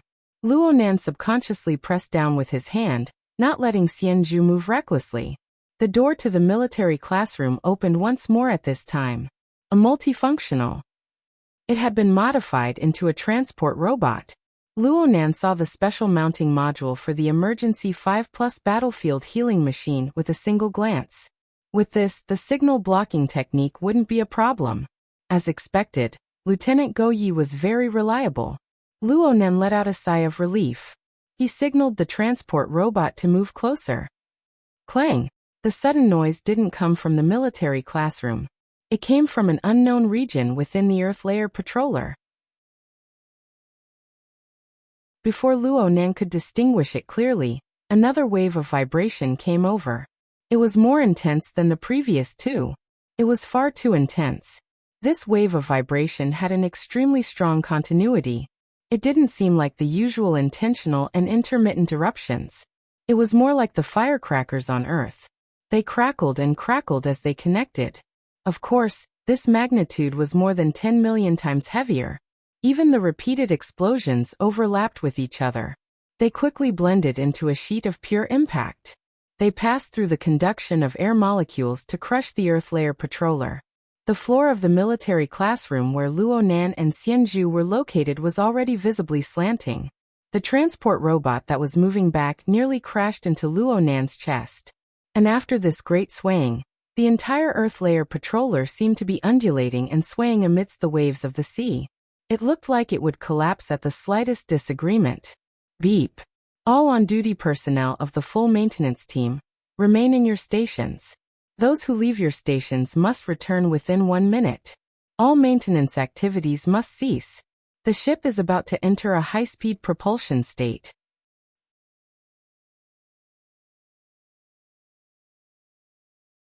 Chapter 922. What the hell was going on? At this very moment, similar thoughts probably flashed through the minds of the maintenance soldiers in the Earth Patroller. However, in the military they would not explain the so-called ins and outs to you. Luonan was stupefied for half a second, but Xianzhu, who was lying on the floor, straightened his body with a whoosh the moment the command arrived. Unsurprisingly, the operation process was seriously disrupted. It was an emergency 5+ alarm. Xianzhu completely ignored it. He just urged Luonan, hurry, hurry, hurry. If you don't want to be a sandwich, then go to your workstation. Luonan instinctively responded with a yes, but he saw that Xianzhu was about to push away the needle-knife robotic arm. Most of the suturing operation had already been completed, and all of his previous efforts would be wasted. Luonan reacted without thinking. He shouted, "Wait!" and pushed Xianzhu's hand away. Luonan didn't wait for Xianzhu to respond. He stabilized his balance on the swaying floor, bent down, and exerted strength. He picked up the 30-kilogram robot. At the same time, he extended his leg and kicked the mounted neurosurgery module that the transport robot had just delivered. It was flung toward Xianzhu. This set of operations flowed like clouds and water. It was done in one go, proving the practical value of the basic fighting techniques that Gym Master Xiao had taught Luonan. Xianzhu's eyes were glued to Luonan's series of operations. He instinctively used his undamaged arm to catch the mounted module that was still in its packaging state. Then he was urged by Luonan, "Hurry up." 1-95. Xianzhu frowned. "Rookie, have you never read the drill manual? At times like this, non-station personnel need to gather in the command room." Though he said this, he allowed Luonan to push him. The two maintained a relative distance as they jogged outside. As an experienced veteran, Xianzhu played the role of leading the way. The auxiliary AI did indeed have a direct route to the destination, but it would never tell Luonan how to find a suitable point of leverage within the bumpy and swaying Earth layer patroller. This way, Luonan would be able to maintain a fast speed and not lose his balance. As for the medical robot in Luonan's arms, it was worthy of being the most trusted emergency treatment tool of the Sky Abyss military for the past several decades. After a few seconds of humming and adjusting, he finally found the feeling again. While Xianzhu ran and jumped, he continued with the unfinished surgery. As for the flaws that might result from this, who would care about it now? Right now, the virtual world of Luonan's left eye only had a route guide to the target location, and a blood-red countdown timer marking the 1000th percentile. All of the basic interface layouts had disappeared. It was a field of emptiness, but it was clearly gestating an even more serious follow-up event. It was hard for Luonan's mind to turn to other thoughts after the initial instinctive reaction had passed. But before he could understand what was going on, Xianzhu suddenly spoke from the side in front of him. "Yes, understood. Workstation 1-95, temporary team." Luonan was stunned for a moment. He was pulled into a temporary channel at nearly the same time. He heard Go Ye's warning to Xianzhu, "You've lost your major for now, but don't be a cripple." Xianzhu spat. "How dare you say that? There is another person." Luonan saw it as well. Liang Lu had just joined in the temporary channel. This was Go Ye's introduction. 2 rookies, 0 battlefield experience. Right now they are under your command. The authority has been delegated to you. Right at this moment, an elevator already opened and waiting appeared before Luonan and Xianzhu's eyes. The two rushed in one after the other, and the carriage quickly descended. Xianzhu said a corny joke that was hard to understand in the temporary channel. "Did I just plunge all the way to the bottom?" Go Yi didn't give any more private orders. Instead, he suddenly called out to Liang Lu, who had just been pulled over. "Officer Xian? Luonan? Stay focused, little fellows." Xianzhu flaunted his seniority in a tone of voice. It was unknown what Liang Lu was thinking. In any case, Xianzhu didn't make another sound after saying this. Hopefully he would get used to this sooner. Luonan's thoughts flashed, and the carriage door opened. Luonan's independent workstation appeared before his eyes. It was practically no different from workstation 4-92. Well, the situation with the two people hadn't changed. As the two people entered their workstations, this place entered a completely sealed state. The 1-minute countdown stopped. The virtual interface of his left eye entered a heart-palpitating state of complete emptiness. Luonan looked at Xianzhu. "Officer, you sit?" As he spoke, he placed the healing robot on the ground. Xianzhu cursed. He was limited by the length of the needle blade mechanical arm, so he had no choice but to sit cross-legged on the ground. He instantly became shorter than Luonan. The thoughts in Luonan's mind weren't that complicated. He just needed to free up his hands to inspect the concrete state of the workstation. First, he synchronized the data. There were no problems. Next, he checked the connection to the vertical collar dynamo core, signal conduction, and control. There were no problems either. There was also the maintenance mission. Luonan's figure swayed, and the vertical isolation cover in front of him suddenly made a pressing motion. It pressed down on his position, and the control panel in front of him was pushed forward. Luonan instinctively lowered his body to avoid a head-on collision. In the end, he sat down on the floor, and was once again level with Xianzhu. Only now did Luonan remember that he had seen a similar situation in his previous simulation. The Earth Layer Patroller was about to transform. It transformed from a maintenance mode to a high-speed propulsion mode. The internal transformation of the workstation was roughly like this. The upper and lower space was compressed, but the deeper space was slightly adjusted and enlarged. The overall space was compressed by at least half. There was already one more person and one more machine, so the space became even narrower. And because the isolation cover pressed down, the light from the outside world was completely cut off. The entire workstation shrunk to the abdomen of the large bug. The illumination was a bit dim, making the space feel even more cramped. Luonan and Xianzhu squeezed together. The healing robot could only be placed on their knees. Since their positions weren't right, the treatment could only be paused. The smell of blood from the open wound pervaded the narrow space. Luonan didn't think much of it. He just recalled the contents of the one and only drill, fumbling with the control mode that had already changed. Oh, it seemed like something was missing. Looking for a protective ring? Xianzhu chuckled twice. There should be a protective ring following us at this time, but a certain godly operator brought in a rapid 5+. It just so happens that we can experience the thrill of racing without any protection. We're just missing tactical mobility. Luonan let out an "oh" in response. Xianzhu spat. Rookie recruit. You can't be saved. Though Xianzhu said this, the veteran Xianzhu still pulled out 2 sets of magnetic ribbons from the narrow space. This was a relatively primitive manual fixing device. It was a backup safety measure in the event of a malfunction of the workstation protective ring. Under Xianzhu's guidance, Luonan connected the ribbons to a few hidden anchors on the combat uniform, completing the most basic of defenses. At the same time, Xianzhu contacted Liang Lu through the temporary channel. Share your status, rookie. You need to show the value of enlisting half a year earlier. Liang Lu. Yes. In any case, Luonan and Liang Lu, these 2 recruits who had just experienced battle, completed everything they needed to do during the transformation period of the Earth Layer Patroller under Xianzhu's rough supervision. Luonan even had a bit of time to find the control command for the panoramic simulation. The large bug buzzed as it started to accelerate, and the scene of the outside was reflected once more. He saw the dense mass of self-propelled machines below the abdomen of the robot. They seemed to never decrease in number. They were like wheat fields that had been struck by a storm under the impact of the incessant vibrations. Large swathes of machines collapsed to the point of being deformed.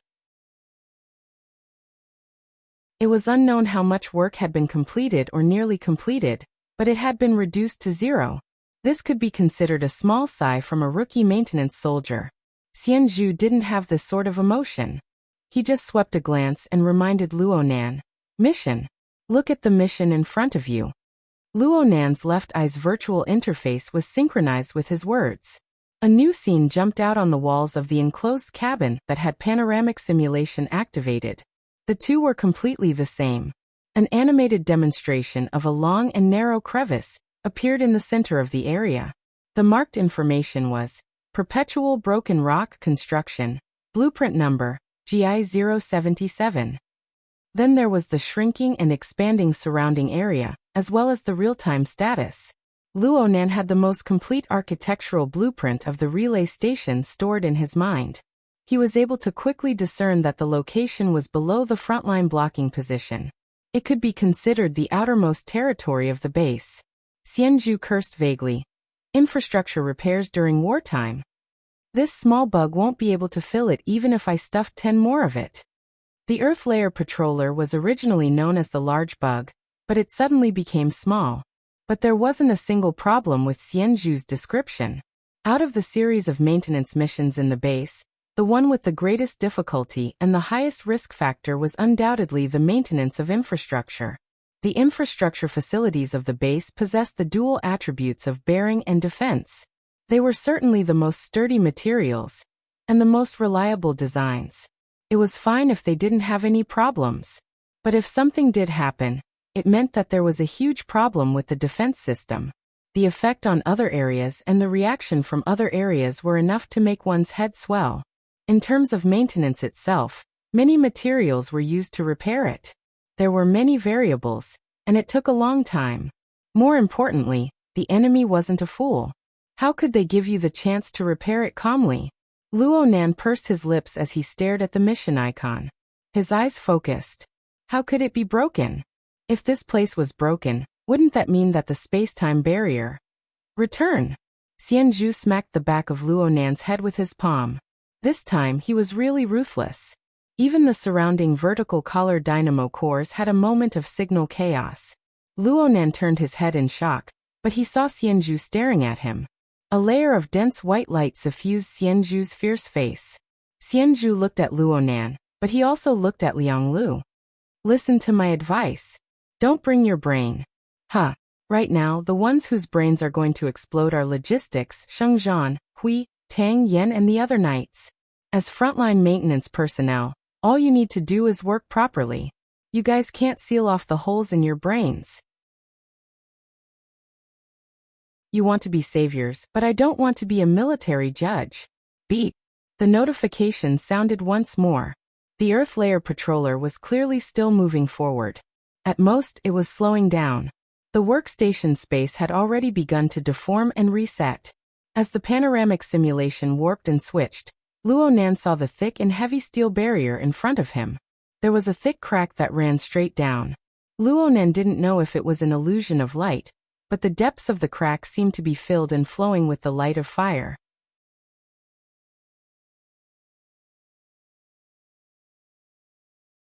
Chapter 923. After the beep, Lieutenant Goyi issued an order through the broadcast. Everyone pay attention. You are about to enter an area of abnormal rules. Don your armor and execute a type of formation. Unarmored personnel are forbidden from being exposed to all non-enclosed areas. The broadcast was still ongoing. A flat, box-shaped mechanical construct rose from the lower part of the workstation, which was gradually deformed and reset. It slid to the side of Luonan's feet, who was still held in place by the magnetic belt. A slight ringing sound rang out behind Luonan's ear, echoing with the toy from a distance. This was proof of his status and authority. The mechanical construct suddenly deformed. The main material was clearly cold metal, but under the disassembly and assembly of complex and precise parts, it was like a sticky living thing that clung to Luonan's leg. It quickly spread to his waist and abdomen. The magnetic belt automatically unraveled, giving space to this mechanical construct. In another breath of time, this exoskeleton armor covered Luonan's entire body. It connected with his external vertical collar dynamo core. His breathing automatically entered the life support module and coordinated with the external energy furnace. Every time Luonan breathed, the armor seemed to expand and contract. It was as if the several dozen kilograms of metal had the same pulse. Technician's armor is a classic 7th edition.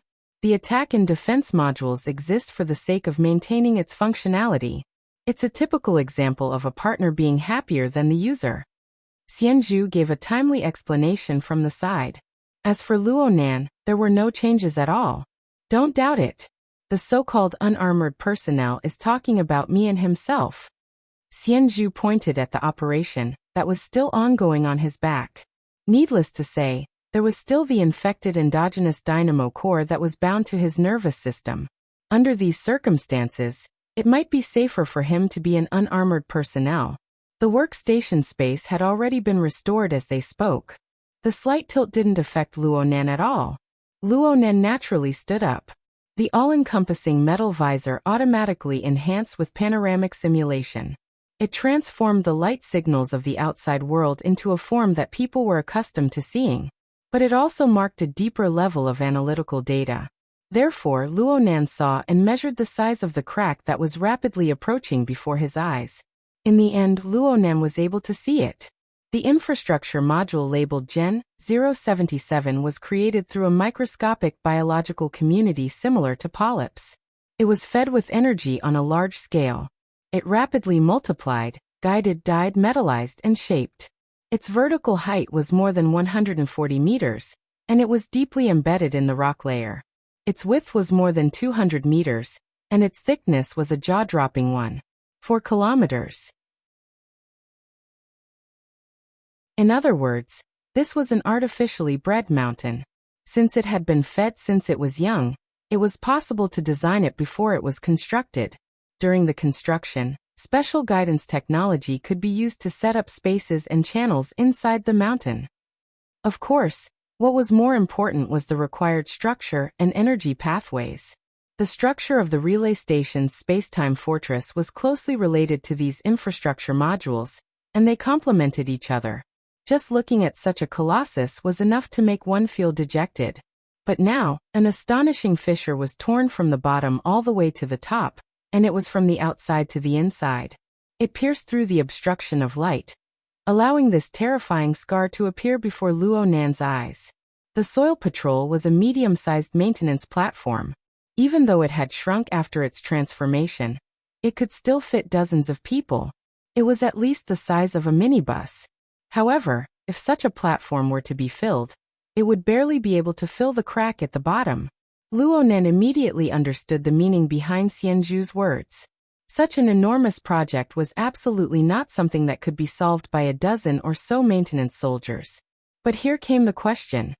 How did the fissure happen? Even though Xianzhu had warned him beforehand, Luonan couldn't help but think about it. The new space-time fortress design was his work in the logic of the Innerverse simulator. Luonan's previous self-righteous design had already brought about a major and negative influence to the relay station. Now, even the most basic defensive function had a problem?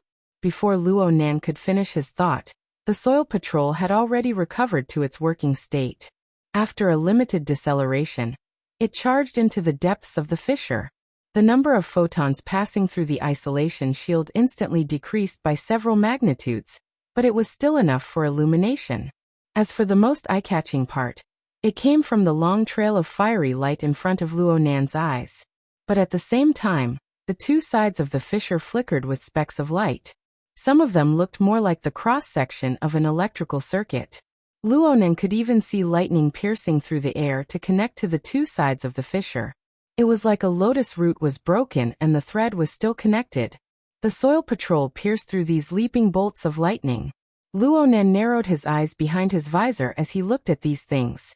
If he wasn't mistaken, these were all energy nodes embedded in the configuration. Even though a considerable portion of them had already been destroyed, the ones that still existed were still attempting to reassemble and restore their preset functional structure. So direct and efficient. Forcefully cleaved open? Luonan and Xianzhu's words rang out at practically the same time. However, Xianzhu didn't have his visor to cover his words. His tone was even clearer. This is the work of a senior lord. With another attack like this, all of us will turn to dust. Cleave open? This level of offensive power? You must be joking. Oh. Luonan couldn't help but glance back. Who was the one who said not to use their brains just now? Liang Lu sent a message in the temporary team's internal channel at this time. He wasn't very confident, but he still expressed his own opinion. The line of fire ahead, and this sort of laceration. Is it the Hellfire Tyrant? Fine. Another person who used their brains. Luonan used the AI to inquire about the Hellfire Tyrant's information. But then, A set of coordinates was sent out in the temporary channel. Soon, it combined with the overall scene of the animation demonstration to mark out the directly visible area. The animation demonstration had already made it clear that the crack extended all the way to the outside of the relay station base. It formed a perfectly straight canyon tunnel that was 1,400 meters long. The area in front of the tunnel bore the heaviest force, approximately 400 meters. It was completely covered in flames, and it was precisely where Luo Nan and the others saw the fiery streak of sky. The newly set coordinates were behind the flames, approximately 300 meters away from the mouth of the crack. Set up a temporary blocking position at the coordinates. The specific standard requirements for the position came after the brief order. Luo Nangang swept his eyes over. The distance between the Earth City patroller and the fiery streak of sky was practically non-existent. Only at this distance did he discover that the flames on the other side were still endlessly extending forward. Buzz. The soil patrol truly began to break, but the kinetic energy of its forward charge still drove it to break through the barrier of flames ahead. The soil patrol's head fell down towards the bottom region of the crack.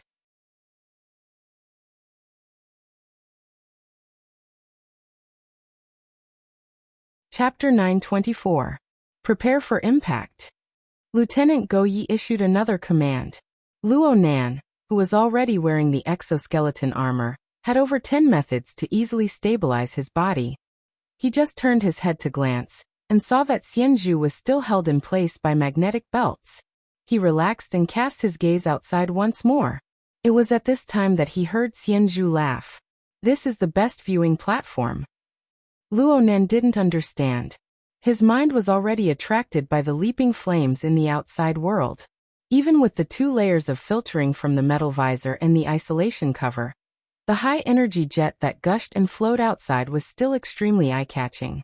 Of course, this was due to the deep data analysis of the panoramic simulation system, which allocated large amounts of computing power to this phenomenon. Right now, the 11 maintenance soldiers on the Earth Layer patroller had already constructed a standard array. From Luo Nan's perspective, this was the complete or upgraded version of the formatted space constructed by the burners back on Earth. But at the same time, it was a weakened version on the mental plane. The 11 people in the array were interconnected with each other's energies.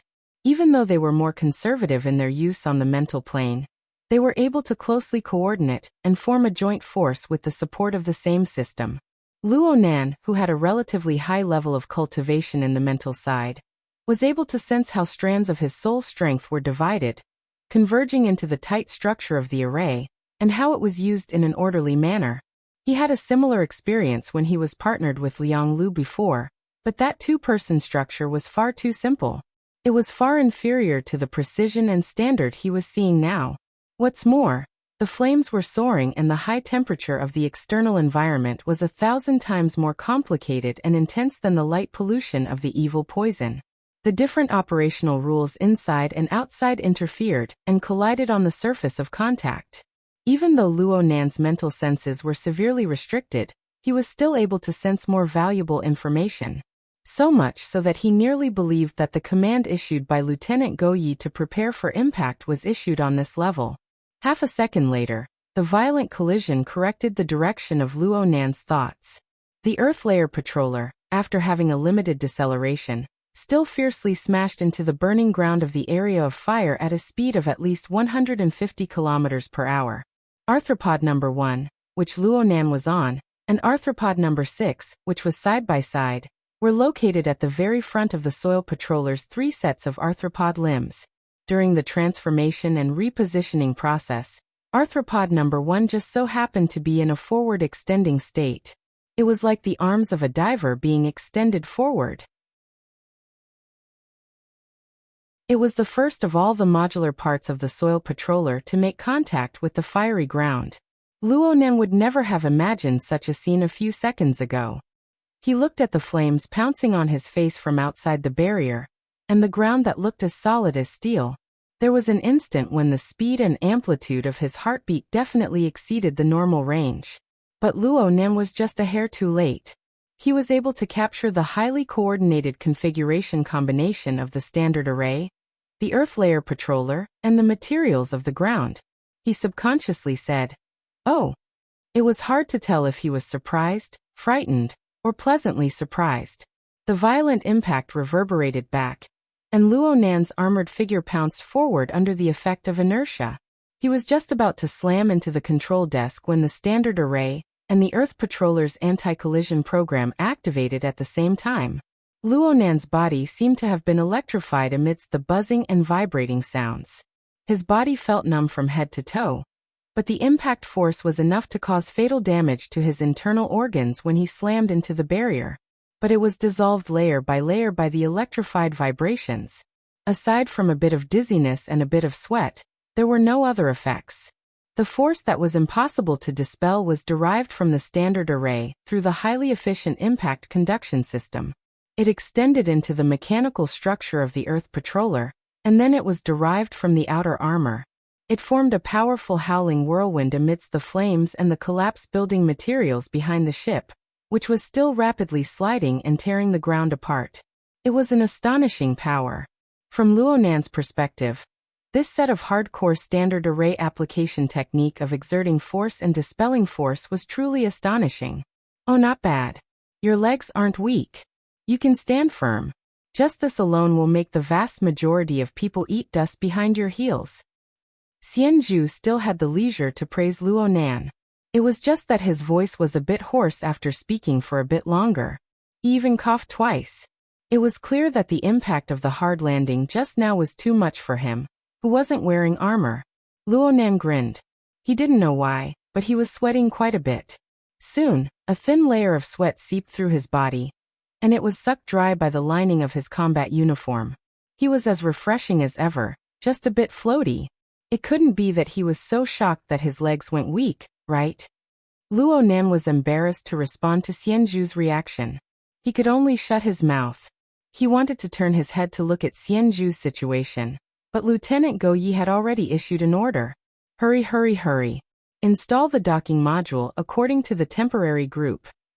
You have a quarter of an hour. Lieutenant Go Yi was obviously talking about Heaven Abyss time. Converted to Earth Standard Time, it was only about 8 minutes.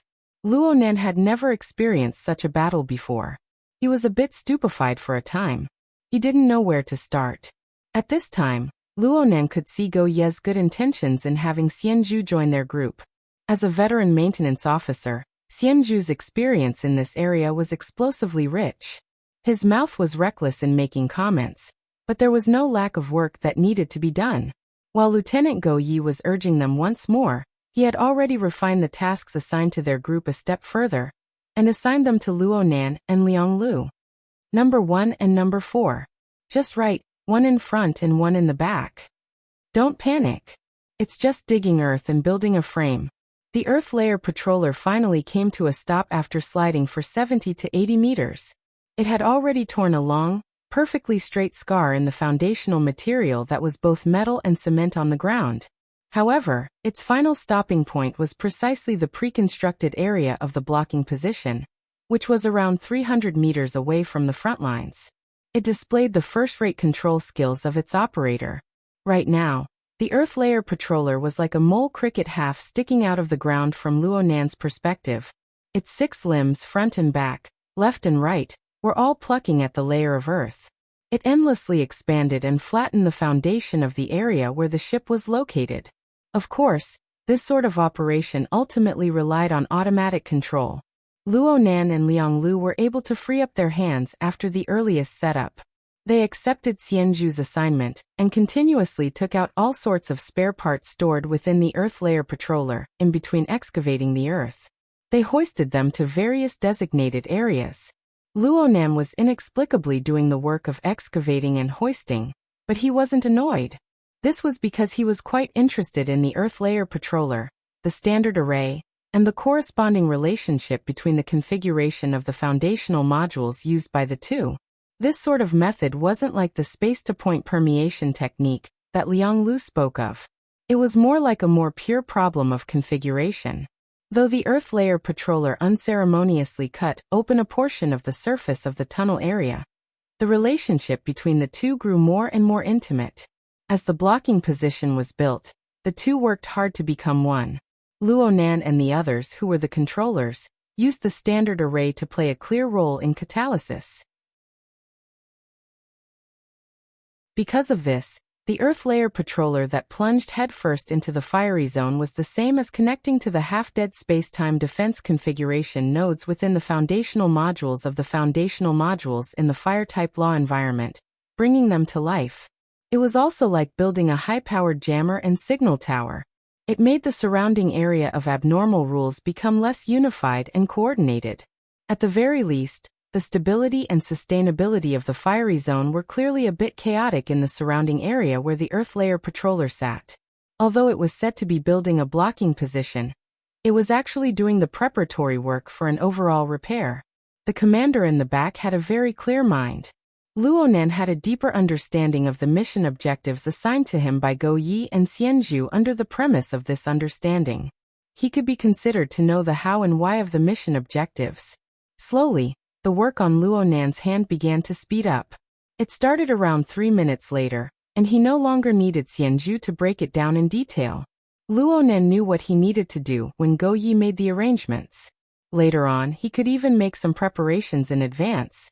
The work on hand grew smoother and smoother. Correspondingly, the space for his thinking grew more and more ample. The space for divergence grew larger and larger. His train of thought gradually flew away. Unfortunately, Luonan could only let his train of thought fly for now. The outside world was a special law environment characterized by flames. Under the premise of standard operation, it was still very hard to grasp the deeper details, even with the amplification of the standard array. If this was on Earth, Luonan would certainly have just brushed through a wave of pure sensing. But in the current scene, he needed to use a certain physical medium to accomplish this point. Luonan really wanted to use a syncopator to cut it. If I were you, I definitely wouldn't mess around. Xianzhu's words entered Luonan's ears in a timely manner. Luonan was a bit surprised. Xianzhu certainly couldn't see the changes in Luonan's expression through the metal visor. But Xianzhu still had an expression that said, "I knew you wouldn't be peaceful."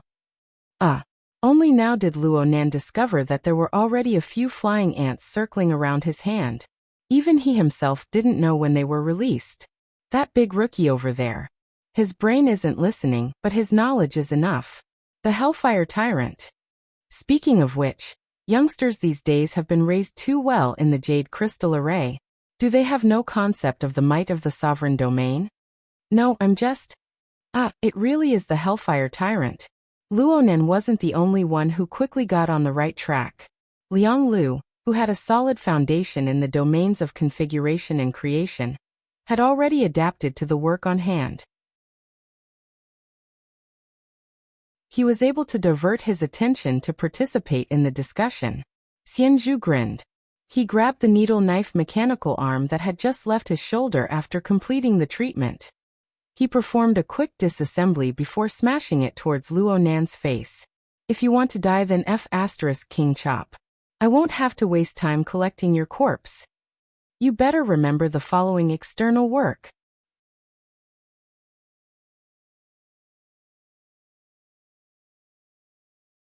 Chapter 925. Common name, Hellfire Tyrant. Type, Outworld species.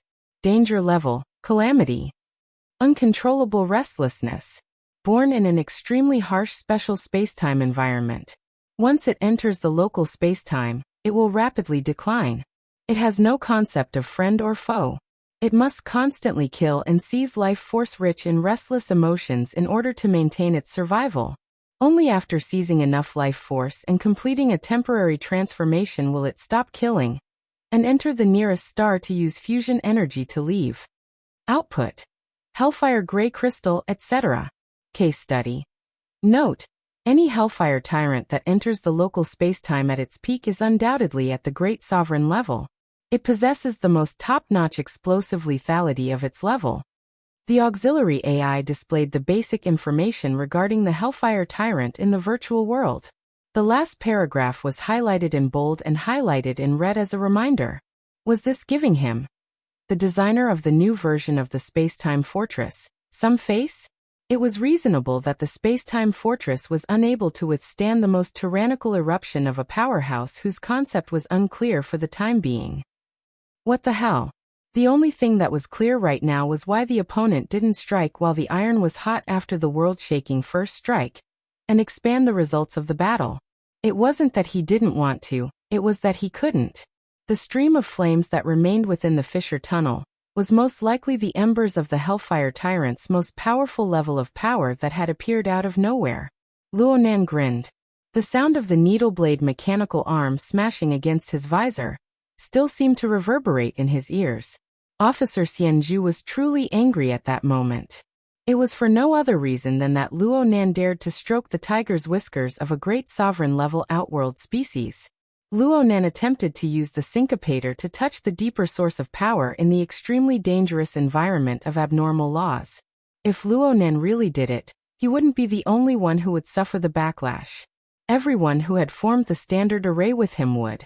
Then in this game scene, Luonan would likely be selected as a key casualty example of the Heavenly Yuan Empire's military security training this year, under the name Luo XX. His name would be widely spread throughout the entire concealed light galaxy. Luonan knew that he had nearly done something stupid, but it was hard for him to defend himself. He could only borrow Go Ye's orders to do external work and leave his workstation with his tail between his legs. He buried his head in his work, no longer searching for those fantastical and wonderful thoughts. The source of the disaster. Of course, he would have to run 30 meters away to find the remnants of the Hellfire Tyrant's flames even if he wanted to cut it once. Before that he, who had disobeyed orders and left his post, would have been killed by the military judge. However, there was something strange. Hey, Luonan. Don't get distracted. Okay. Luonan put on his armor and left the sealed area after the external assignment was issued. He began to deal with more complicated matters, and his partner returned to the beginning. At that moment, Liang Lu was also fully clad in armor. With the augmentation of the exoskeleton armor, his figure grew to 2.4 meters tall. His visor was cold and awe-inspiring, making him look much more ferocious. However, his voice didn't change. Don't worry, I've already explained it to Sergeant Xianzhu. You are the kind of person who has sacrificed your common sense. Thank you. Sergeant Xianzhu's violent temper is famous in the logistics department. He doesn't have a family and has always stayed in the army. His temperament is a bit eccentric, and he speaks frankly, but his heart really isn't bad. Don't take it to heart. How could I? Luonan absolutely wouldn't blame others for his own stupidity. What was troubling him right now wasn't his relationship with Xianzhu. Instead, it was the noise. Luonan decided not to investigate the abnormal law environment of the fiery zone any further. He did his best not to think about it. But he didn't know why, but the gush of burning flames always hovered in his mind, faintly discernible. Plus, he would feel an inexplicable sense of dizziness whenever his gaze lingered on the fiery zone in the distance. He hated the faintly discernible noise even more. It lingered and reverberated in his ears. Could this be the backlash of the Hellfire Tyrant's control over the law? But I haven't cut it yet. Luonan couldn't understand. In comparison, the work at hand was far too clear and tight. According to Luonan's familiarity with Earth time, approximately 6 to 7 minutes had passed since Lieutenant Go Yi issued the order to construct the blocking position. The time limit of the order was about to arrive, and an extremely clear outline of the blocking position had already appeared. Just like the previous design, it was a soil patroller maintenance platform that was sitting on the beach as the cornerstone. It was highly compatible with the surrounding infrastructure modules. Like building blocks, it was a basic component that had been added. It was just that the component was a bit larger. If one were to take a picture of the fissure tunnel 6 minutes ago and the current scene, one would be able to see. The fissure had been forcefully torn open at a location 300 meters from the front of the tunnel. The lower region of the fissure had been sealed up once again. The height was approximately 20 meters, and it could already be considered a tall wall. The materials used to build the infrastructure module were the plate builder Zerg. Most of the energy reserves of the Earth Layer Patroller were poured into it, and connected to the nodes of the spacetime fortress, forming a relatively dense energy path. Only then was it finally catalyzed. Within 6 minutes, the tall and sturdy city was completed in one go. There were many functional areas within the fortress that took shape as a single entity. The defense troops that followed set up polarizing shields, close-range defense cannons, beam weapons, and so on. They transformed the fortress into a rather large blocking position. Perhaps it was more appropriate to call it a fortress. There weren't just a few maintenance soldiers in the fortress right now. During the construction process of a few minutes, 3 squads of defense troops were ordered to come over to provide support. There were also maintenance, medical, and other special troops that arrived one after another. In addition, a portion of the squads that had retreated from the intense battle at the front lines were also resting and breathing here. They were also temporarily reorganized according to the needs. All sorts of officers and soldiers were stationed here. Over 70 people had already been arranged to stay here. The highest commander of the blocking position had already been replaced by Field Officer Meng Fan, who had just retreated from the front lines. Meng Fan had injuries on his body and was currently receiving treatment, but his thoughts were clear. Though he had taken over at the last minute, he still arranged everything neatly and orderly based on the foundation established by Lieutenant Go Yi. This was especially true for the coordinated operation of the standard array. Under a relatively complex environment of rules, an outstanding commander who had experienced 100 battles could produce an enormous positive effect. There were over 70 people in the position. Admittedly, the number of people wasn't all that eye-catching when compared to the front lines of the battlefield at the front lines of the tunnel. There was no lack of elite NCOs and lieutenants among them. The dense, tight, and never-ending power structure gave people ample support. It was as if everyone's energy was inexhaustible and inexhaustible. In addition, they were successfully combined with the configuration environment of the spacetime barrier. Under the coordination of the inside and the outside, some work was pushed forward smoothly. Luonan, who was carrying out external work, had the most direct feeling. Right now, Luonan was responsible for debugging the energy conversion module at the front lines of the position. According to the relevant drill manual, the dozen or so connectors of the module had to be tested uniformly. These connectors were interconnected. If a single error exceeded the standard, the entire test would have to be redone. In the past, this sort of work was handed over to the experienced and steady old maintenance personnel to do. Luonan didn't even have the qualifications to do this. But now, under the deployment of Lieutenant Commander Meng Fan, over half of the elite maintenance officers of their full maintenance team had been dispatched to the front lines to carry out battlefield repairs and support the tense battle situation. Most of the work on this side was left to the 2 rookies, Liang Lu and Luonan. Luonan had made up his mind to study and research deeply, but when he really got started, he discovered that the complex module debugging work didn't live up to its name. He didn't need to calculate and adjust these multi-headed modules at all. It was as if they had their own magnetic suction force. As long as the approximate position was correct, he just needed to place them in that direction, and they would automatically find their position. They would connect with each other precisely without any mistakes. At this stage, the docking coordination between the array and the environment configuration has already reached the point where it has its own rules. It doesn't exceed the rules. The dead and the living, the tangible and intangible, they can actually be fused to this degree. On the other hand, the Inferno Tyrant was able to forcefully tear a large hole in this highly fused and coordinated virtual fort. Just how powerful was the Inferno Tyrant when it was at its peak? TSK. How did it get to the top again? Luonan shook his head and sent the debugging results back. He received the approval of Xianzhu and Go Yi. At the same time, a new mission was sent over. Install a Frozen Life transfer and maintenance module on Weiji 06. Frozen Life? Luonan didn't understand what Frozen Life meant, so he searched for information. At this moment, Liang Lu, who was next to him, took in a breath of cold air first. The transport of the critically ill is done here?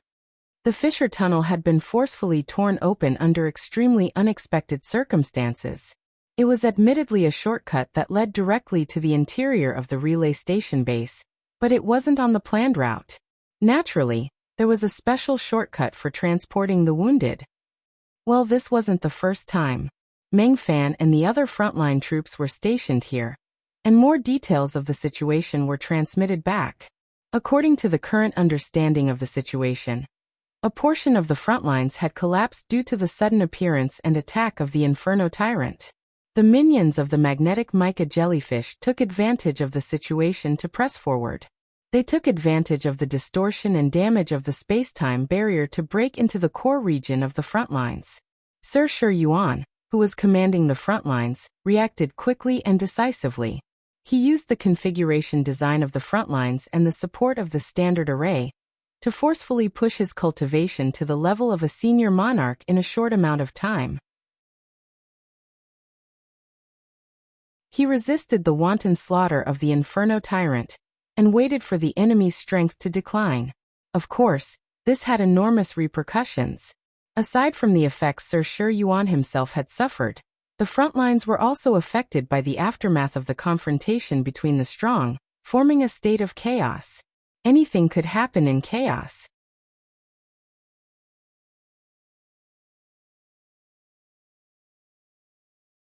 Chapter 926.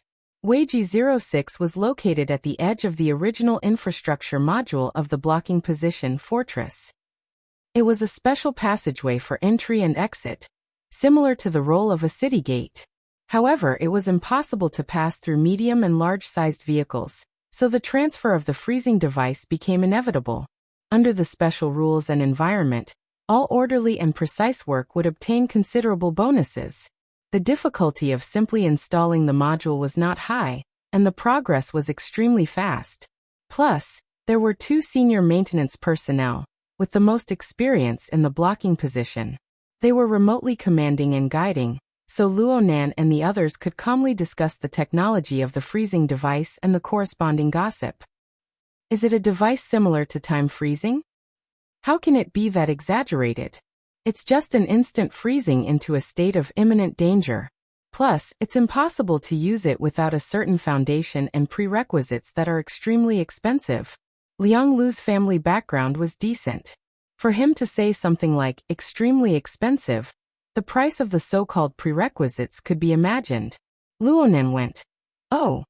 He didn't care about the price and the like. He just used the transfer and maintenance module blueprints to try to deduce the appearance of the freezing device. It felt like a space-time configuration design. It was quite rare these days. Concentrate. Adjust the parameters and test it again. You need to have the right attitude when dealing with these heavily injured people. Officer Xianju's mouth always tasted weird. He was remotely commanding through the temporary group channel, but it was practically useless. Instead, he wasted a relatively ideal surgical window. He could only continue to be a cripple. He was vexed right now, and it seemed like he was looking for trouble. After lecturing Luonan and Liang Lu, he turned to complain to the other side. There are hundreds of transport routes, and they chose the worst one. Passing through from this side, they can't at least guarantee the consistency of the rules and environment, including the forward position. Is there any place with more chaotic rules and environment than this fissure tunnel inside and outside of the relay base? It's like a wildfire on the side of the road. How can there be an opportunity to choose calmly on the battlefield? The other person sent to supervise and control was Lieutenant Go Yi. He no longer bickered with Xianzhu in the temporary group channel. He just discussed the matter as it stood. Rescuing and transporting the heavily injured is never easy. Due to the awkward location, there is no way to pass through the chaotic battlefield and enter the shortcut. It is possible to transfer through a fissure. No matter what, this was an extremely important mission. Otherwise, Field Officer Meng Fan would not have specifically ordered Go Yi and Xianzhu to supervise the work after sending out the maintenance soldiers. At the same time, inside Weiji 06, there was a platoon of combat soldiers on standby. It was said that they were there to provide support in the event of an unexpected situation. This stance, if I didn't know better, I would have thought that it was, cough. Lieutenant Go Yi promptly interrupted Xianzhu's unspoken words and forcefully shifted the focus back to the technical aspect. The replacement transport vehicle will enter the transfer channel in 20 seconds and dock with the temporary module for debugging. From the preset data, there shouldn't be any problems. Right now the variable is the transport vehicle that drove out from the battlefield. Oh, the person in charge of the transport is someone I know. Who is it? Lieutenant Xiangmin, her? She's reliable. This was the first time Luo Nan saw Xianzhu express her trust in someone so resolutely and decisively. Go Ye's attitude was more or less the same. Lieutenant Xiang's technical level is obviously trustworthy, but we need to communicate in time to determine the details of the rules and environment. Do you want to do it or do I? Xianzhu responded snappily. You guys are all lieutenants. Why should I join in the fun? Go Ye laughed. If it weren't for the fact that your brain isn't working, it would be best to have you go over and coordinate. Xianzhu said resentfully. Should I go and let her step on me? It's necessary to provide support and coordinate from the front. An unfamiliar voice abruptly cut into the temporary group channel. Holy crap! Xianzhu clearly jumped in fright. Right now, the identity of the speaker naturally appeared in the channel. He was labeled Yan Xian, and his rank was that of a lieutenant. He was also the person in charge of the internal standby combat squad of Weiji 06. For a lieutenant to be in charge of a 10-man combat squad meant that he had either committed a crime, or he had a high position but a low assignment. The squad under him was a first-class elite. Yan Xian's situation belonged to the latter. Go Yi was very polite to Yan Xian. Lieutenant Yan, you mean? Yan Xian was also very straightforward. Swap vehicles. They've already begun to station in, but the battlefield transport vehicle has yet to enter the tunnel. I've already contacted Xiangmin. She admits that she's been affected by the battlefield, and that the vehicle is faulty. I suggest that our squad go forward to provide support. Lieutenant Go, you guys send a maintenance soldier to move with us. Enter the front lines of the battlefield. If necessary. Go Yi was silent for half a second before saying, okay. Luo Nan and Liang Lu, who didn't have the right to speak on the installation point, looked at each other. Luo Nan was fine, but Liang Lu's breathing was a bit rushed. The color of his emotions was probably a mixture of excitement and nervousness. Sending a maintenance soldier. From the looks of it, there was a high probability that one of the two would be chosen. And this mission was fundamentally different from any other maintenance or patrol mission from before. Only, Liang Lu's state of mind was still in a tumultuous upheaval. Xianzhu had already called out names a step ahead of the two superiors. Luo Nan can go. He's an installation personnel. He has a plan in mind, and he's pretty good at playing with the syncopator. Go over early to make some adjustments. This will save time. Liang Lu was stunned. He didn't even know if he was disappointed or relaxed when Go Yi approved of it. Luo Nan can go. It was still Xianzhu. He immediately said, Luo Nan can go, but he needs to swear a deadly oath first. Don't suddenly have a brain spasm and slice at the wildfire on the side of the road. Luo Nan could roughly understand that this was Xianzhu's type of exhortation and warning, but he didn't know how to respond for a time. As the superior, Go Yi didn't pay attention to Xianzhu's words.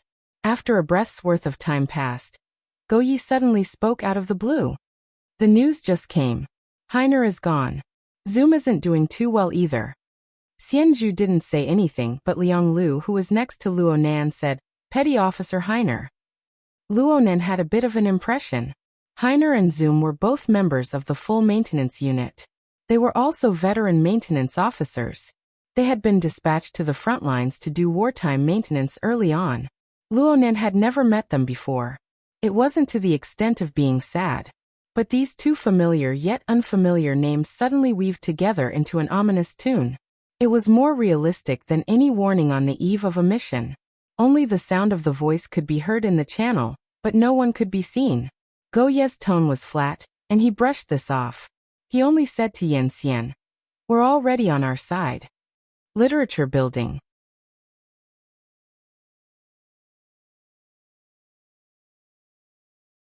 Chapter 927. From beginning to end, the two officers didn't seek Luo Nan's opinion. Luo Nan was a soldier who had to obey orders at this time. Even if he was a rookie recruit, Luonan didn't raise any opinions. He couldn't even confirm whether or not this was another mission arranged by the Inner Universe Simulator's primal chaos mechanism. Aside from Liang Lu beside him, there was no one else to send him off. In reality, Liang Lu's mood was at a low ebb right now. It was probably a psychological battle between being chosen and not chosen, between trust and danger. Luonan didn't investigate in detail. A new trial had arrived. He needed to adjust the state of his body and mind. Unfortunately, his state wasn't particularly good. You need to be cautious, and you need to be obedient. Liang Lu pulled himself together with great difficulty. He used the most precise words he could to impart his not-so-rich experience. Of course you need to be confident. The lieutenant and the sergeant both chose you. This proves that you're the most suitable. The syncopator must be used according to the drill manual. Luonan nodded silently. He flexed and extended his fingers, slowly adjusting his breathing. It was also at this stage that a message popped up in the virtual vision of his left eye. He was pulled into a group channel called Mobile Squad 9. That Lieutenant Yen Xian was also in it, and he immediately gave him instructions. In 3 seconds, we'll meet up with you at Weiji, 06 launch exit number 2. From now until we depart, you have 6 seconds to adjust the group array to the standard sub-3 type. This will realize the docking of the squad. If you can't do it, speak up as soon as possible and switch people. Even for Luonan, Heaven Abyss's second unit had to be multiplied by 5 in order to conform to his perception of time. But when he heard the restriction of 3, 6 and the like, it made him feel pressure from the bottom of his heart. Luckily, Luonan was at launch exit number 2 right now. He didn't care about anything else. He closed his eyes and the auxiliary AI brought up the standard sub-3 type group array that Lieutenant Yen Xian spoke of. Actually, this was a secondary variant of the standard battle array. It existed as a special tactical branch in a large-scale war. This was also the special characteristic of the Heaven Abyss Empire's military. The dynamo core was the driving force, and the overall framework of the combat force was designed. This was the foundation of all tactics and strategies. All other combat equipment existed as extensions and mounting modules of this framework. Luonan was already in the most universal standard array, together with a large collective of over 70 people. The formation of the blocking position and some of the nodes of the space-time barrier in the damaged GH-077 infrastructure module had achieved basic integration and interaction. It was as if rivers, sand, fish, and shrimp had converged into a large lake with a relatively complete ecology. What he needed to do now was to temporarily draw a tributary, with a clear direction in the middle of the vague big lake, and make a detour outside. He closed his eyes and followed the description in the military drill manual. His body, spirit, chi and the external vertical collar, dynamo core fully interacted, entering a stable and relatively lively state. The group channel of Mobile Squad 9 opened up its exclusive array interface to Luonan. Luonan imagined himself to be a lump of plasticine that was stuffed into the opening of a door lock. He combined it with the configuration design of the standard sub-3 to carry out the fine-tuning of the adaptability. A low cry rang out, accompanied by whistling air currents and Liang Lu's curses. Luonan opened his eyes and saw a light vehicle similar to a jeep sweep past his nose. It immediately came to a stop. Aside from the driver, there were 3 other people sitting on the vehicle. 2 on the left and 1 on the right. The empty seat was clearly for him. There was another vehicle of the same type a bit further behind. There were only 3 people including the driver. There were also 3 individual heavy armors that were over 5 meters tall. The entire group of 10 was already present. Luonan didn't know who Lieutenant Yen Xian was. Luonan didn't ask. He didn't say much either. He glanced at Liang Lu once more before stepping over to sit in that seat. Everyone in the vehicle was already fully armed right now. The exoskeleton metal visor covered their line of sight and expressions. They all looked ice cold. Whether it was here or in the group channel, they didn't have any intention of communicating. This really wasn't too friendly. Luonan had a direct feeling of being rejected. But he was more familiar with the plane of configuration. It was like the head of a hammer smashing down the last segment the moment he stepped onto the light vehicle. There was a slight clicking sound, and the vehicle had already completed its transformation into the standard Sub-3 type group formation. It connected with the few people on the vehicle, and the soldiers behind them who were similarly maintaining silence. It was a seamless fit. Luonan didn't look at the time. In any case, he was certain that he hadn't run out of time. He just puffed out his chest and said, "Maintenance Soldier Luonan reporting for duty." Liang Lu clenched his fist to show his appreciation from below the vehicle. The person sitting across from Luonan finally spoke with a droning voice. "That's enough. Let's go." Clearly, he was Yen Xian, the commander of Luonan's current platoon. The vehicle and the heavy armor started up once more according to the order. They ascended to exit number 2 in succession, and were launched out through a special opening and closing passageway. Luonan didn't have the time to buffer himself before he arrived in the true outside. He was driving through a long and narrow tunnel that was like a valley. The frontline battlefield was 300 meters away. Luonan didn't know whether or not he should be nervous right now. Lieutenant Yen Xian across from him spoke to him through the group channel without the slightest concealment. "You're a temporary member. We don't have any hopes, nor do we have the extravagant hope of having any tacit understanding. It's fine as long as we ensure that our respective missions are completed. What you need to do is to allow the transport vehicle to maintain the foundation of power to reach the blocking position. You also need to ensure that no accidents occur with the equipment during the entire transfer of the freezing device. As for your safety, we are responsible for it. You are ranked 3rd behind the freezing target and Lieutenant Shang Min, who is responsible for maintaining the freezing device. You can maintain contact through the group channel and receive technical guidance from Lieutenant Go Yi and the others. However, you must unconditionally obey the command sequence and arrangements of this platoon when it comes to the specific execution of tactics." Luonan didn't have much to say. He just nodded in agreement. Truthfully speaking, it didn't matter who it was ever since he entered the game setting. Whenever someone spoke to him for the first time, they would always talk about his identity as a recruit, even if they didn't have any evil intentions. Yen Xian's style of discussing matters as they were, and doing things according to the official procedures really did give him a good impression. He swept his eyes over the group channel, and saw the clear indication of the command sequence number. The general meaning of this was, Yen Xian had an assistant when he died. If the assistant died, there would be a 3rd, 4th, 5th, and so on. Of course, there was an even stricter long-range command system above this. The current superior commander of this platoon was Lieutenant Colonel Meng Fan of the blocking position. But there would likely be new changes once they entered the frontline battlefield. Luonan's thoughts spun as the transport vehicle had already charged nearly 100 meters forward. Its speed was far too fast, so much so that the warning sound was a notch behind. Entering the abnormal rule area, Luonan discovered that the light that entered his eyes became exceptionally dazzling even through the metal visor. The light flickered indefinitely, causing him to feel a bit impatient. The literature building.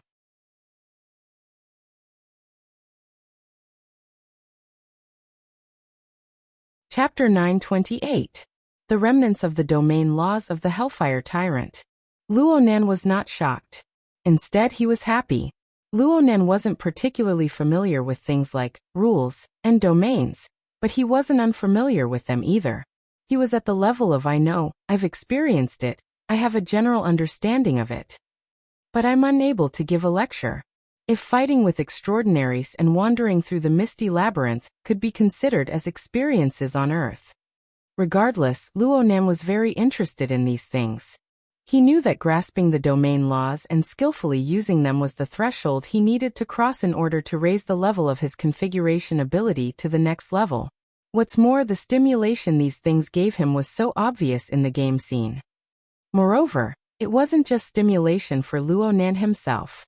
When Luonan and the members of Mobile Squad 9 quickly passed through this fiery zone, the flow of energy within the unified configuration frame formed by the Labyrinth Division formation was clearly affected by the dazzling light and the corresponding high temperature. Under the automatic adjustment of the Dynamo Core unit, the squad members, the equipped exoskeletons, the vehicles, and the heavy assault armor all made corresponding micro-adjustments.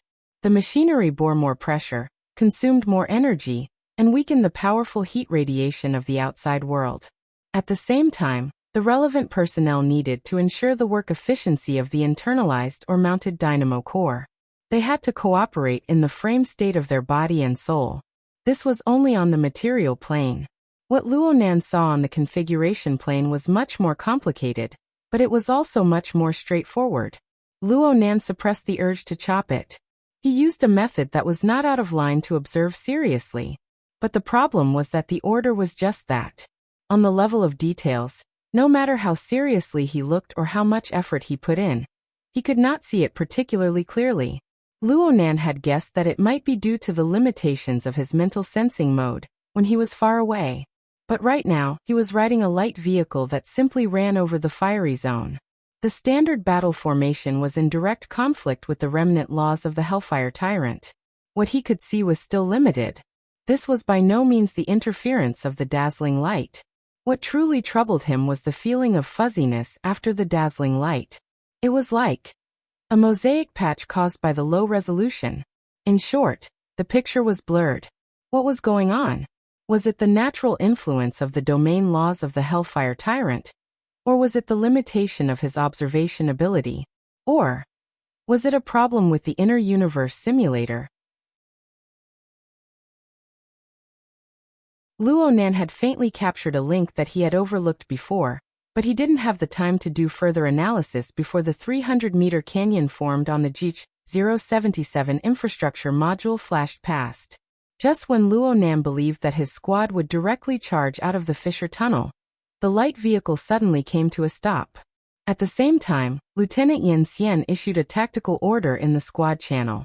All the personnel on the light vehicle got off the vehicle. They surrounded the two heavy assault armors and carried out a new deployment. At this moment, the information in the group channel increased rapidly, but it was not chaotic. Luonan was currently the highest level of protected personnel. He didn't have any additional missions. The others all received specific instructions in the group channel and dispersed to carry them out one after another. Luonan. Luo. Luonan looked around and looked. Nan's Luo. Luonan was free for a time. He turned his head to look in all directions, sizing up the surrounding environment. He was a bit surprised. This was because the scene didn't suddenly become clear and bright after he arrived at the end of the fissure tunnel. Instead, the interior of the tunnel maintained a certain continuity. The end of the flaming canyon could not be seen in front of him. However, the material was no longer the special material piled up from the corpses of the plate-building insect. Instead, it was the natural rock stratum of Vanguard Planet No. 4. Right now, the ground Luonan was standing on was still part of the Bio-077 infrastructure module. The temperature was quite high, but it was still within a controllable range. However, the influence of the defense configuration of the base's spacetime barrier began to weaken by a large margin.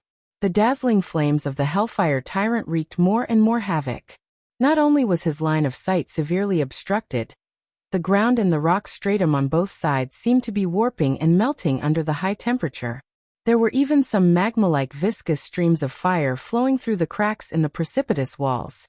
At first glance, it looked a bit like the Bloodsoul Temple. Correspondingly, explosions, blasts, air waves, fragments, and other battlefield elements had already begun to reveal a greater sense of existence. From time to time, there would be flying devices and flying alien life forms sweeping across the sky above the canyon. Of course, there were large amounts of burning earth and rock that continued to collapse from the flaming canyon. It made one suspect that if they continued forward, they would be buried alive without the need for the enemy to make a move. However, Luonan was still able to see the soldiers of Mobile Squad 9 advance into the endlessly collapsing depths of the flaming canyon without the slightest hesitation after receiving orders, even though they were only in exoskeleton light armor. They carried out tactical vigilance and exploration. The soldiers who charged forward did indeed have the support of the standard array. A thin layer of light film appeared on their bodies under the roasting of the dazzling flames, giving them protection. But soon, the figures of these people were engulfed by the flames. Even though the various data representing their states were still normal in the group channel, the visual effect was enough to make one tremble with fear. According to Luo Nan's rough judgment, the lethality of these dazzling flames was roughly equivalent to that of the mushed-mouth ape. Their forms were quite similar as well. They attacked the material and mental planes at the same time. Their current explosiveness was a bit lacking, but they far surpassed in terms of endurance and penetrative nature. In other words, these were all B+ rank lethality by Earth standards. But the soldiers who charged forward, all the members of Mobile Squad 9, were at the sergeant rank. They went in when they said they would, without the slightest hesitation. Most importantly, they had indeed realized the ability to survive and maneuver in this extremely vile environment. As for their cultivations, it was really hard to estimate using Earth standards. According to Luo Nan's estimations, the individual combat strength of the relay station's officers and soldiers was compared to Earth's. Ignoring the special circumstances of the mental side, and the special characteristics of some soldier types, the sergeant rank was already in between the awakened and the architect rank. In other words, it was on the level between C and B rank. If one were to include the bonus equipment, then they would probably have a B rank fleshly body. Perhaps it would be more appropriate to compare them to the upgraded versions of the Deep Blue Walkers of Quantum Corporation and the Apocalypse Laboratory. Their individual combat strength was already at the level of the architect rank. It was just the difference between B and B+. There were also a few examples. For example, Lu Andy, who was a veteran of 100 battles. Luo Nan found it hard to estimate what kind of combat strength he could display after being equipped with equipment. As for the illustrious nobles, it was said that there would be a bit of a difference in rank and strength, but it wasn't too much of a problem to view them as extraordinary. In this way, there were over 10,000 people in the relay station's defense force. 1 out of 10 sergeants, 1 out of 100 lieutenants, and 12 illustrious nobles. Aside from the fact that the number of extraordinaries was a bit lacking, this single unit was enough to completely crush Earth's side in other aspects. But Luo Nan still had to say that this wasn't the way to look at strength. Purely comparing individual combat strength was completely meaningless. What about weapons and equipment that were countless generations apart? What about the systematization of cultivation? What about the most direct, standard arrays that could be formed by 2 people, 3 to 5 people, 10 to 100 people, and even 1,000 to 10,000 people? Luo Nan had crossed paths with Deep Blue Walkers many times on the plane of reality. He had always been researching burners, the archetype format, the Deep Blue platform, the Apocalypse Laboratory, and other targets. He was fully aware that a single Deep Blue Walker wasn't scary, but a group of 8 or 10 Deep Blue Walkers working together to open up a formatted space absolutely couldn't be underestimated. But compared to the Heavenly Yuan Empire's standard array, the coordinated attack system was much more powerful than the Heavenly Yuan Empire's standard array. Apart from the fact that it was much more powerful on the mental level, there were also differences in every aspect and every detail. The most important point was that even though the number of burners on Earth had rapidly expanded during this period of time, there were at most 1 or 2,000 of them. There were even fewer who could reach the evaluation of B rank. But there were practically no exceptions among the thousands of sergeants at the relay station, at least in the battle order. Their combat strength was indeed powerful to the point of inconceivably powerful. But on this basis, what level was the combat strength of the great sovereign-level fantasy breed, and his servant army that formed an all-out siege against the relay station?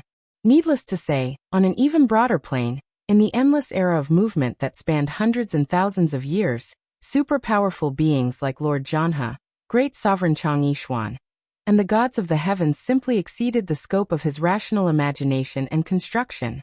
Luo Nan stood at the edge of the fissure tunnel at this moment. He faced the dazzling light and raging flames that assaulted his face. The standards of extraordinary power that he had gradually established on Earth began to melt and collapse.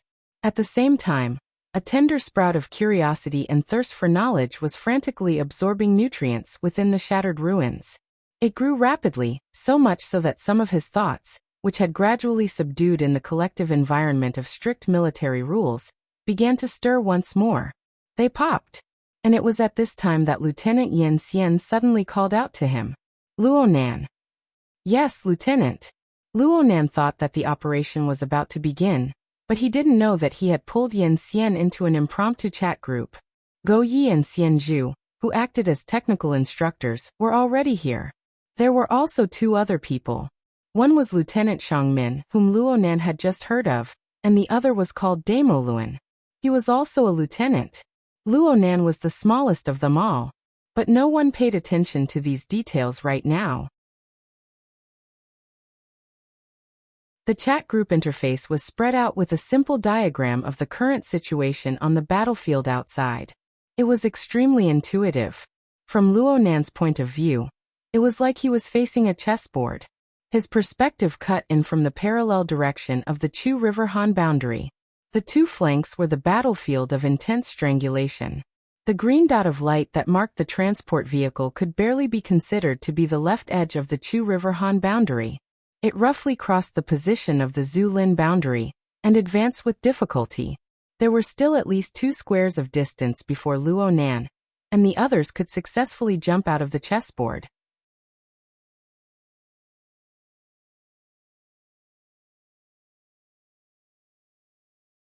Chapter 929.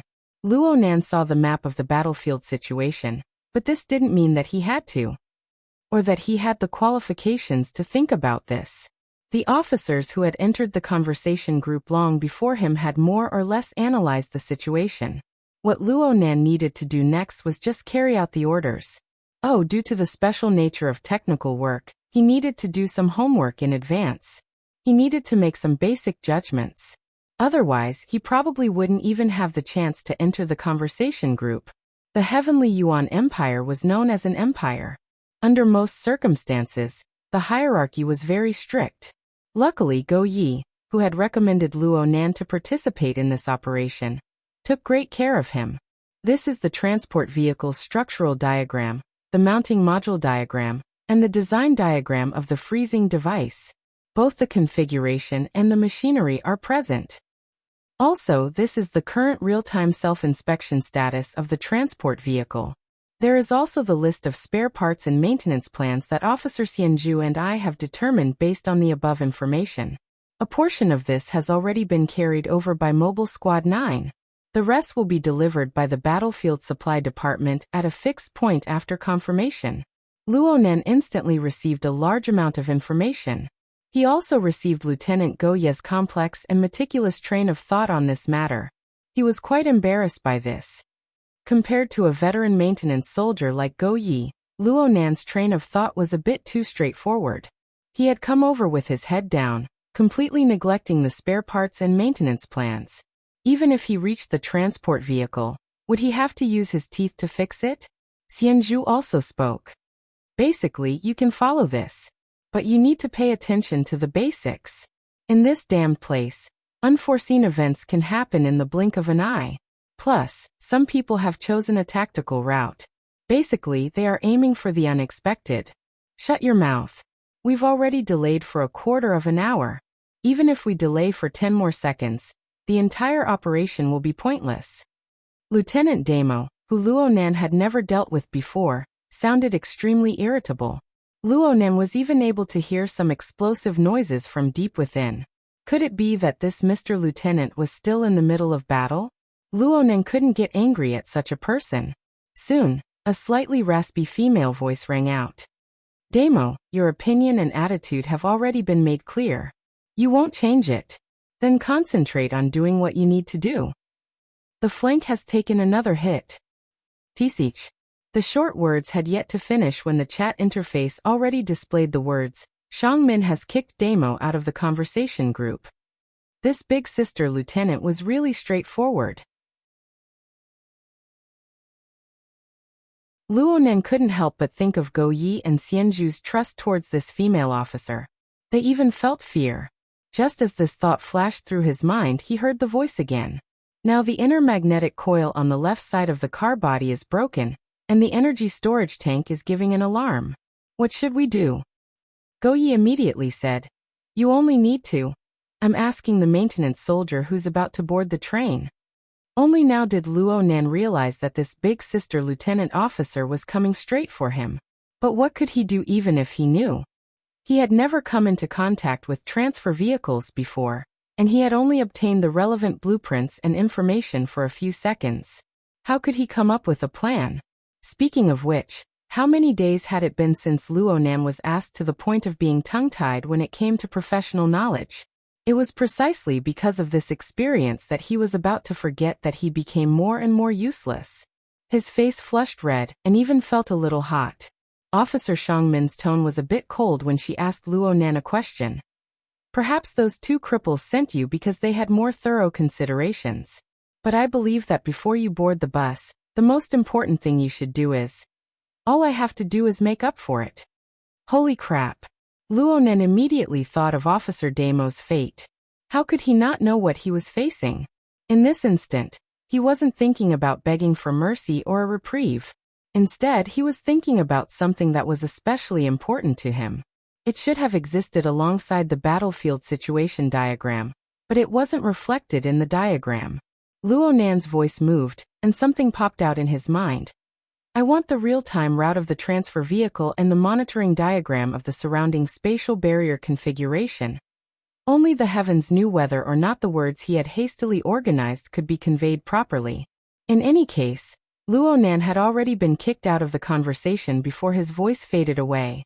The simplified map of the battlefield that he had seen in the dialogue earlier had also been wiped clean. Hey! Luo Nan let out a low cry, but it was useless. Officer Yen Xian turned his head at this time. The eyes beneath the metal helmet seemed to be observing him. Luo Nan pondered whether or not he should let this officer help pass on a message. But at this time, the Chu River Han boundary appeared in the virtual interface of Luo Nan's left eye in the form of a chessboard. The complex and changing graphical lines and numeric symbols appeared at the same time as well. Luo Nan would have been stupefied in the past, but after listening to Lieutenant Commander Sheng Zhan's lecture earlier, he already had some ability to adapt to this kind of expression. He knew that this was the real-time monitoring data of the defense state of the base's internal and external areas by Ant Kuei, the highest-level AI of the relay station. Those who knew the ropes would naturally be able to obtain the necessary information. Luo Nan could barely be considered as someone who knew the ropes. Aside from this, there were even more intuitive markings on the chessboard. Two dotted lines extended out from the green dots that represented the transport vehicle. One was to advance along the edge of the Chu River Han boundary, and at the very end of the chessboard, he would enter the canyon area in the center. The other was to directly enter the canyon from where the grid was, and then go straight to the blocking position from the center. Seeing these two lines, Luo Nan immediately understood what the officers were discussing and debating about in the impromptu chat group. Of course, he also knew what the final result would be. Sure enough, the conservative route that extended along the edge of the canyon had already been erased in the time it took to breathe. All that was left was the route that forced its way through the depths of the canyon. Luo Nan naturally discarded the data of the useless region. He focused on observing the situation of the space-time barrier in the canyon region in front of him. The chaotic and changing graphical lines gave him a sense of intuition. The rapidly switching numbers were even more callous. Luo Nan wasn't sensitive enough to the latter, but he already knew that this path was absolutely not easy to walk just by looking at the former. He didn't know or care about the other dangers. What gave him the biggest headache was how to deal with the intense conflict between the space-time barrier and the laws of the Hellfire Tyrant's domain. The structural strength of the transport vehicle was a challenge. The maintenance of the transport vehicle's transportation environment was another. Luo Nan quickly flipped through the blueprints, doing his utmost to absorb the key points of knowledge within. His cerebral cortex faintly swelled and cracked. Right when he was racking his brains, Lieutenant Yen spoke in a deep voice. "What's your opinion?" "Me?"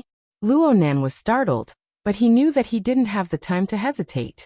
He immediately gritted his teeth and answered, "I need to do an on-the-spot survey and adapt."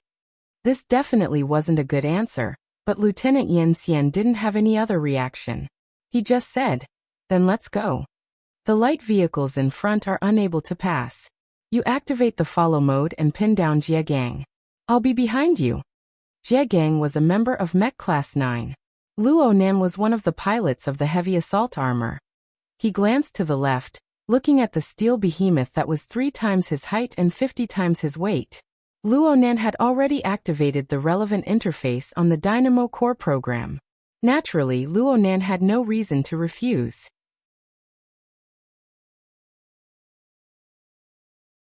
You don't need to think too much for now. Concentrate on studying the data. You need to display your usefulness in the transport vehicle. Lieutenant Yan Xian didn't say what would happen if Luo Nan didn't display his usefulness. Luo Nan didn't want to know. The auxiliary AI vibrated once more. It was Lieutenant Go Yi who sent more data. It was an extremely considerate solution to the problem of magnetic coils and energy storage tanks. Xianzhu's message followed closely behind. Don't worry. There are quite a few field maintenance soldiers over there. We aren't crazy enough to let you shoulder the burden alone. Luo Nan's eyelids twitched. Even though Xianzhu said these things to reduce the pressure on him, Luo Nan acted as if he hadn't seen these words. Lieutenant Yan Xian didn't tarry any longer. After receiving the latest information from the scouting outpost, he issued an order in the squad channel. The entire squad advanced forward. A total of 11 people, including Luo Nan, completely submerged into the ceaselessly burning and collapsing rock canyon. Before them in less than half a second. Luo Nan left the basic construction module and stepped onto the natural rock layer of the planet. The ever-bright virtual interface on Luo Nan's left retina clearly dimmed by a layer. Part of it was due to the effect of the intense light, but the majority of it was due to the interference of the shattered domain laws of the Hellfire Tyrant behind the dazzling flames. This complicated and shattered law was so close to Luo Nan. If it weren't for the isolation of the exoskeleton armor and the Type S3 array, Luo Nan might have already melted inside. But even at this distance, the details of the flames were still blurred like a mosaic. How strange. Who cares? Luo Nan narrowed his eyes. He used his eyelids to isolate the piercing flames, maintaining the purity of his thoughts. At this moment, even the mysteries of the Hellfire Tyrant's domain laws had to make way for the mission he shouldered. Sergeant Jie Gang drove his heavy assault armor up ahead, directly smashing through the wall of fire and the ceaselessly falling earth and rock fragments. He forcefully opened up a path forward in the depths of the already half-collapsed canyon. At the same time, he pulled Luo Nan along, maintaining relative synchronization. Lieutenant Yan Xian was endlessly adjusting the weight of each member of the squad receiving the array's blessing. No matter how he adjusted it, Luo Nan would always be the one with the highest priority. So much so that Luo Nan's vision was completely blocked several hundred meters ahead. There were no other changes to Luo Nan's body aside from the floating dust and the elevated temperature caused by the scorching flames. Under these conditions, Luo Nan endlessly integrated the design blueprints, the transfer vehicle's real-time self-inspection results, the surrounding environment. Of course, there were also the nesting and functional relationships of the space-time barrier, the standard combat array, and other large and small configuration systems. He knew that time was of the essence. He simply gave up on the material and mechanical parts and only focused on one. Because of this, the knowledge and information he grasped didn't have a standard to refer to. All he had was the general network of thought that was established on the foundation of configuration, as well as his mind that gradually stabilized. Suddenly, an order pierced into the group channel and Luo Nan's auxiliary AI mission system at the same time. It included the corresponding authority and signal link. And the most core sentence was, "Get in the car." That you're tuning in to the Li Mei's Wuxia Whispers YouTube channel. We're so grateful for your support and don't forget to subscribe to join us on this incredible journey through captivating stories. Your generosity through donations truly makes a world of difference, as it's the primary source of revenue that allows me to expand and enhance this channel for you. Thank you from the bottom of my heart for being a part of this adventure.